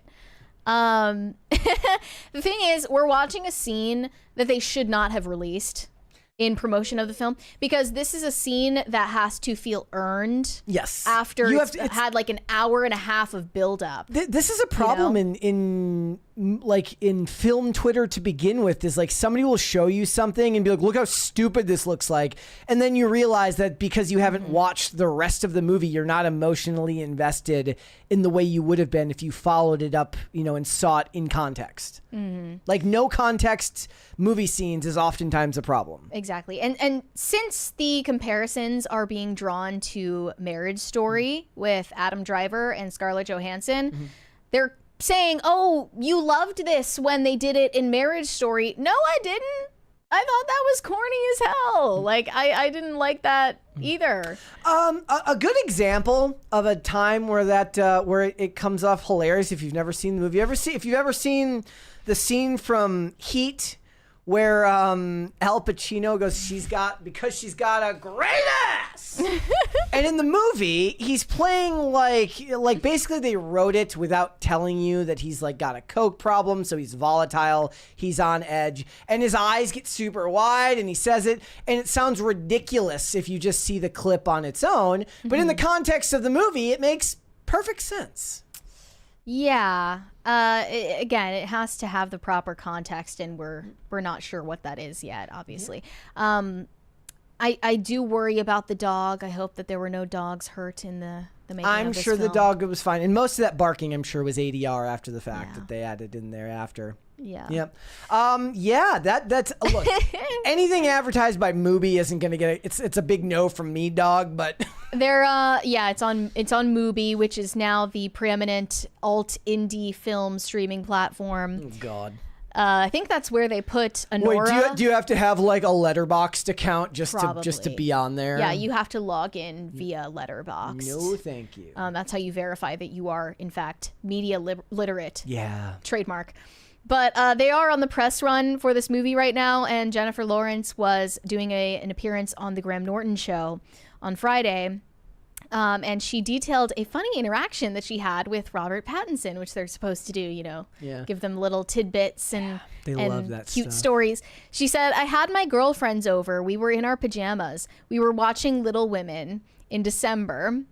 And she recalled Robert Pattinson calling her during her girls' night. He was like, hey, I just wrapped something like a block away from you. And I was like, OMG, because Rob is one of the girls. He wants to gossip. He's just one of the gals. So I was like, come over. And she said, he comes in, I give him a hug, and he's like, do you have any food? I'm so hungry. And I said, yeah, come in. And the only food she had was already in the garbage. Am I supposed to believe you just don't have any food except... Any time they tell these stories, like these novel stories of celebrities, I just assume they're all fake. I find that movie scene more believable than the story she's telling while promoting the movie. She says he goes to the bathroom and I have food, but it's in the trash. So while he was in the bathroom, I was just like pulling food out of my garbage can. And she added that once he returned, he just started eating the food. And all of her friends were in shock watching him eat trash. And he was finished. And he was like, I'm still hungry. Is there more? And she finally admitted she didn't have any other food in her fridge, but still did not confess where the first food had come from. Nobody believes these stories that they tell. And then she said, there is more food, but it's in the garbage. But that didn't seem to bother him. He was like, oh, I don't mind. And he just pulled it out of the trash and just kept eating it. Sounds like the ideal house guest. Yeah, that's a big no from me, dog. Like I said. Like, I just don't believe that happened. Yeah. I believe the argument scene actually happened. Like, they're probably drawing upon, like, real interactions they've had, things they've witnessed. Like, that's something that people are echoing in their responses. Like, this is how my household was. This, no. I don't believe all of the cutesy stories that they tell on talk shows. No. The late night shows are so phony. It makes me roll my eyes. It's such a pet peeve of mine. It's also like a false, like I'm like, ooh, maybe this will be good for the... Nope, they're lying. It's like they're all trying to be Larry David and Curb Your Enthusiasm. I can't with those stories. I wish I had some off the top of my head. I started looking around for some of the ones, but like Pete Davidson, like I don't know what would he do? I can't even think of any. They don't have normal lives. They do not. You're telling me Jennifer Lawrence doesn't have a fully stocked fridge at all times? That's the thing. Like, she's like, we were in our pajamas. Like, what is this, like the Taylor Swiftification of culture where the women act like they're 12? Right. We were having a slumber party. You're a grown woman. That's not what happened. Nobody believes you. No. All right. Let's finish up these super chats, though. Andy Bobandy said, drove by the local No Kings on Saturday. The only young people were organizers just directing the old folks. Even in Minnesota, my generation isn't buying it, especially outside. Is this Minneapolis, St. Paul? Is that what MSP stands for? It's the airport there. Yeah. Oh, okay. Yeah, that tends to be the case when I see these protesters. It's all gray hair. It's just a sea of gray hair. Around here, especially. Retired people who don't have anything better to do, probably don't have grandchildren. If they do, they're neglecting them. Yes. I always tend to believe that they're elderly. Boomers in their twilight years who think that they are still representative of the youth generation. And I went up to them at one point and told them, like, I don't know if you know this, but you honestly are quite out of touch with where young people are at on these issues that, you're apparently passionate about. And they just couldn't comprehend that the times have left them behind. Well, I think for a lot of them, there's this culture shock where so much of the media discourse, per se, was dominated by the 4 major news networks and a bunch of talking heads on television. And as information has kind of been democratized, they don't realize that it's not kind of controlled by those same groups anymore. And they're kind of in the death throes of not realizing that. Shane H. Wilder said, I'll stick to this being the month of the Rosary and November being Memento Mori month. I might reread Thomas A. Kempis's Meditations on Death next month. Yeah, I will as well be sticking to the liturgical calendar. I would understand, though, if someone from outside of the Catholic Church thinks that that's essentially a glorified awareness month. Oh, we have our crisis party. I got it in time. I got it in time. It took so long today. Dang. Show's almost over just to get the first crisis party. Yeah, what the heck? What's up with that? Okay. Even after we sacrificed Taco Bell. For No you people. Taco Bell. No Kings, no Taco Bell. It is so hard to be a podcaster. Try being a podcaster for a day. Try it. You wouldn't make it a day. I promise you that. Not that Jon Stewart said, I care about Shane's Taco Bell. There you go. Well, I don't think Brett is saying you're not allowed to care about things, but he's just saying you are allowed to not care about You are. things. Like, look, when somebody tells you have to care about something, nay. I do not. Yeah. You can't make me. Yeah. What's something that you do care about, though, Brett? We're going to get deep now. This show. I care about the show. That's a good answer. Yeah, I care about the show. But a lot of things, no. No, I don't. Like, you can't make me. Like, you can try, but I'm not going to. Okay. And that's not even me being a contrarian. I think the problem is today that people are kind of incentivized to pretend like they care about a lot of things that they really don't. I can say for a fact, everything I talk about is something that I care about. That's good. I'm not a casual in anything. But the thing is, like, a lot of the stuff that we talk about on here, so that's actually an interesting point. So when it comes to that, a lot of the times, like, there is stuff that I care about in the entertainment industry that I make videos of separately. But a lot of the times, for the sake of what I believe wanting this show to excel at, I understand that the audience we've cultivated won't always jibe with the things that I want to talk about. So I'll make videos on it, but I won't always try to put it in the show because I know that it's stuff that you might not have too much of an opinion on. And that doesn't always make for great content, right? But it's not your job to have an opinion on some niche aspect of something. Like, if I want to make a video about the death of comfort shows, that's something that I care about. And there's like 5, like, what is it, me and Tater or something? Like, there's like 5 things I care about. Like 5 things I have an opinion on. Like, I'm actually consistently impressed by the amount of people on X who are not only really good writers, but seem to have an opinion on literally everything. When I want to just be like, bro, you don't have to. Well, there's a selection bias there because, of course, they are talking about the topics that they care about. Yeah, but it seems like they have a lot of things that they have opinions on. Yeah. Like, to me, like, somebody in the chat mentioned pro wrestling. But the thing is, I don't watch it. I listen to podcasts about it, and that wouldn't give me enough insight to, like, want to talk about it on here. I would never do that. Like, maybe if there was a story involving a celebrity that would allow me to share, like, some nuance to it. But I've been listening to Steven Richards' podcast a lot lately, and James Romero. He's got that whole network of guys. And I love hearing those guys talk about it because it's stuff they care deeply about. And that's awesome. But here it's more of a grab bag of different topics that are, all over the place.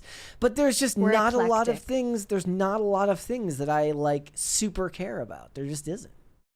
That's okay. That's why I'm going to live longer than y'all. Because am I going to die young? Like, everybody's going to die young, and I'm going to be over here like, it's fine. Shane H. Wilder says, thank you, not that Jon Stewart. And people are asking me in the chat, Halloween is the first day of the fall Triduum of Halloween, All Saints and All Souls Day. It's very Christian. Yeah, they haven't done their history. No Control said Pedro really hit the wall. Oh, I don't know if that's true. I think he's just not in the hair and makeup. I never found him attractive in the first place. I think that was totally an AstroTurfed campaign. Like, he was never considered a sex symbol. I mean, he was, but because the media said... Who thought that? Come on now.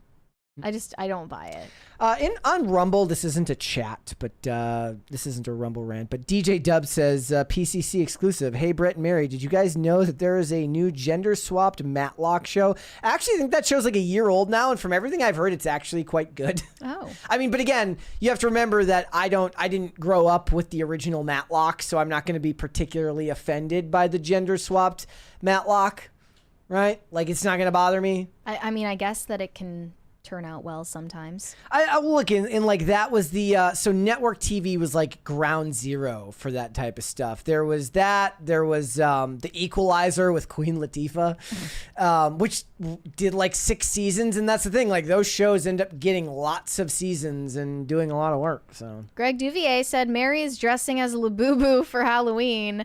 Nah, she wouldn't do that. There are gonna be so many Labubu costumes. Like I'm just bracing myself already.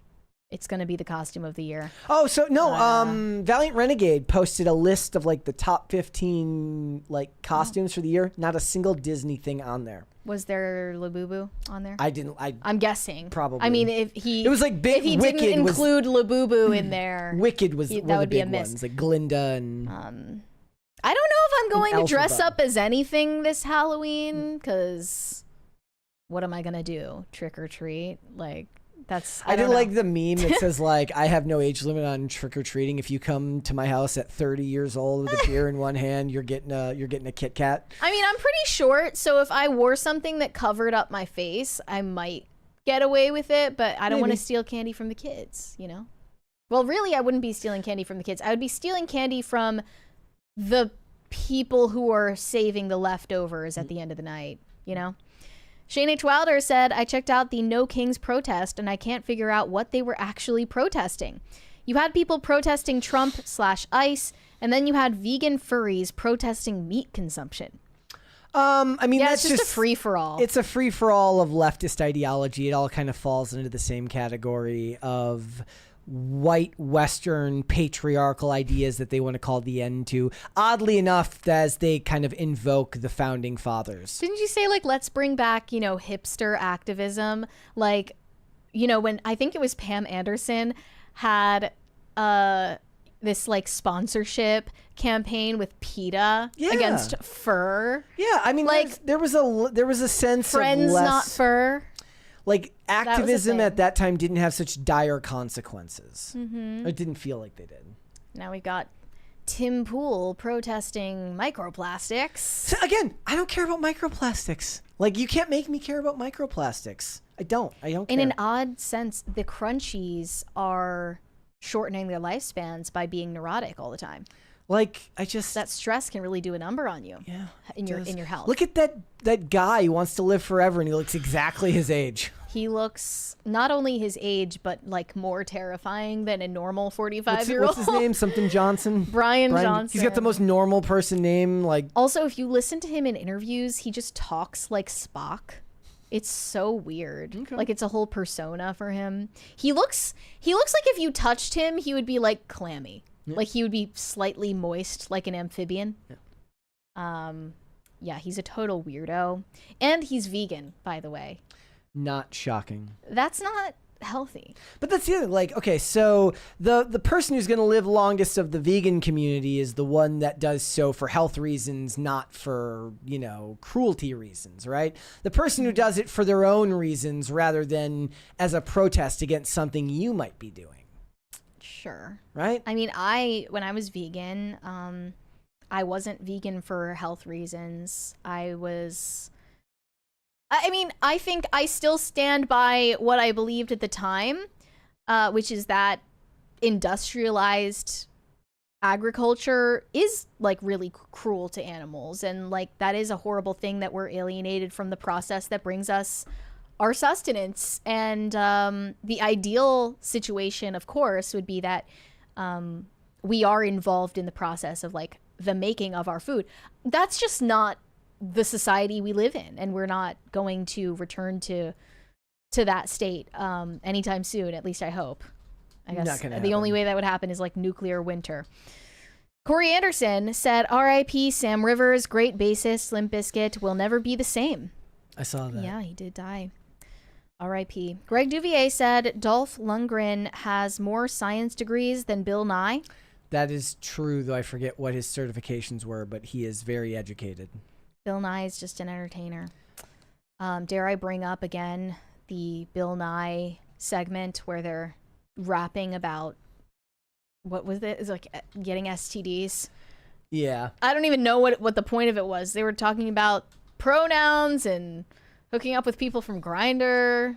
That was like on Bill Nye's show. I thought it was in the funny how 2010s. Bill Nye became like this, like we don't have Mr. Rogers anymore, so you were forced to have Bill Nye be the cultural, like, he showed up in the show Blind Spot as Patterson's dad.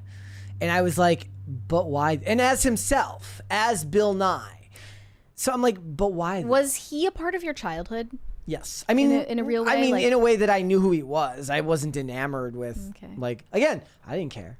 I didn't care about science. I went to Christian schools, so they never showed us any Bill Nye videos. So I didn't know who he was until later on. Corey Anderson said Twitch makes more money from the stalkers than they do from the creators. I mean, is that technically true? I doubt that that's true. I'm sure that their big money makers are the people who get the most donations, meaning the big streamers, right? Well, what was the post again? Read it again. It says Twitch makes more money from the stalkers than they do from the creators. Doubt that's the case, especially if they have exclusive deals with Twitch. I mean, how would they make money from the stalkers if not for the creators they donate to? They don't donate directly to Twitch. It's like those people who are like symbiotic relationship there. It's like those people who are like I would gladly pay more taxes if my stuff went to this. I'm like, you can donate. Like, you don't have to just pay the amount you're owed. You can give more money to the government if you want to, but nobody actually wants to. Nobody's like, you know what? I'm just gonna donate money to Twitch. Does that happen? I don't know. I don't think so. Corey Anderson said Emaru's red pill moment. A lot of people were saying that, actually. They were saying it could red pill her on a number of things, including feminism. They were saying, well, Emaru deserved what she got because, this is equality, folks. And it's like, bro, male celebrities and streamers have security details that protect them. Like, that's not a gendered issue. And they were also saying it might encourage her to arm herself, which after the Amaranth incident, the home invasion, where Amaranth, at least according to her version of events, shot people that invaded her home, that's a good idea. Like, you should be armed. I ended the poll. 74% say yes, Kings. Yes, Kings? Yes, Kings. Agree. Fully agree. Shane H. Wilder said, why can't people just be normal, or at least normal-ish? If not, then can we make asylums great again? Well, that's the thing. We have to make asylums great again to make people normal again. We gotta get the weirdos, the dangerous, crazy people off the streets. It's a mercy to everyone, including the people who pose a danger to us. It's a mercy to institutionalize them. That's where they belong. Oh, I can't say that username. With this much scenery chewing, they might eat the entire set. Yeah. I mean, wait, what is that a term for? Like chewing the scenery. Like Meaning? that's like when you're kind of okay. So for instance, over the weekend, I posted the best Law and Order is Law and Order Criminal Intent. Don't at me. And one of the comments was like, Vincent D'Onofrio's awesome chewing the scenery, and he really does. Like, he's overacting. His mannerisms are very over the top, and it feels a bit surreal rather than something of a real lived experience. A bad guy that overacts, kind of like what I just said about Al Pacino with his comments that's chewing the scenery. It's just it's kind of a term for overacting. Usually ascribed to bad guys. I assumed it had something to do with like interacting with the props too much or something. I mean, that can be part of it too. It's like they're leaning into it. There's one from Pop Culture Junkie that was above that. I didn't see it here. Okay, Pop Culture Junkie said Lionsgate hired 15 TikTokers who create fan edits to make mini trailers. Creed edit racked up 195 million views, yielded a 29% viewer spike on Amazon Prime. Twilight re-release is next. Yes, so like most of my not more often than not, I see quite a few of those on my YouTube Shorts feed, which is like re-edits of trailers or fan edits of characters to make you interested in, usually to like some type of ethereal drum and bass song. Shipping is making a huge comeback right now. That's a bad thing. We don't want that. Shane H. Wilder said Robert Pattinson is a trash panda. Yeah, apparently he likes eating trash. Look, I mean, that's me when I go over there to do IRL. I'm usually just foraging for something to eat. You wouldn't go in the garbage. No. That would be too much. And I wouldn't eat somebody else's food. Corey Anderson said, we do not allow Sydney Sweeney slander on this channel. Watch it, lady. You too, mister, or I will turn this car around and I will tell your mom. Don't you dare. I don't think that we were slandering her. I think it's a true statement that she's bad at acting. I've never seen an impressive performance from Sydney Sweeney. It's fine. I'm not saying that's like some sort of moral failure on her part. She's just not talented at acting. Not that Jon Stewart said Taco Bell is for closers. I mean, that's not necessarily true. Not everybody who got the Taco Bell today just finished something. So no, not true. No Control said marry as Luce for Halloween, but with a machine gun. People have suggested that, but I said if I dress up as Luce for Halloween, everyone is just going to think I'm in a Coraline costume, so there's no point. Corey Anderson said stalkers pay money to streamers, Twitch takes a cut. Well, yeah. Well, yeah, but they wouldn't get that cut of money without the streamers, so... Yes. Also, like, that doesn't equal out to the same amount of people who are just really big fans and maybe not stalkers. Like, the amount of mini donations probably equals out as much to the big donations from a couple of weirdos. You know what's funny? When YouTube was down the other day, like none of the videos were playing, I still got ads on the videos that I clicked on. They still played the ads, just not any of the content. Ugh. Funny how that Typical. works. Corey Anderson said stalker does making it to first, second, and third base count as sex? Look, are there even universal definitions of what those things are? No. I've never heard like a definitive account of what those bases are, so I don't even know.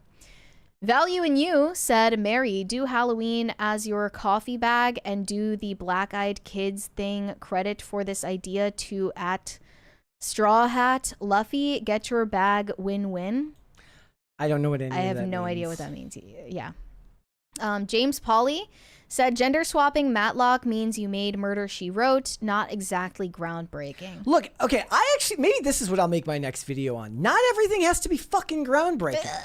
Like, I'm actually kind of sick of that premise. You're not going to break ground constantly. More often than not, the best stuff is going to take an idea that's already been done to death 1,000 times. It's going to redo a few things to give it its own flair, and then it's going to find good character moments that set it apart from its contemporaries. And there you have it. You're not going to reinvent the wheel every time you do something. Like, for instance, right now, I tried to watch the Blue Blood spinoff, and it was awful. It was one of the worst things. Whoever wrote the Lena Silver character clearly wants you to hate her. And then at the same time, you've got High Potential, which knows how to write female characters and knows how to write endearing characters. Neither of these shows are reinventing the wheel in any real way, but one is successful and the other one is just a reanimated corpse of the show it was spun off from in a much worse way. And none of that has to do with rewriting any type of playbook. Nothing ever has to be groundbreaking. If you're telling me that everything has to be Severance all the time, I would just jump off a bridge. So no, you do not have to reinvent the wheel all the time. You're allowed to make whatever you want. You just have to create compelling and likable enough characters that people will want to tune in. Stop reinventing the wheel. We're all caught up on the Superchats, you're bad at it. by the way. You're not good at reinventing the wheel because the wheel is perfect the way that it is. Okay. All right. And we are caught up elsewhere as well. So let me just double check and make sure.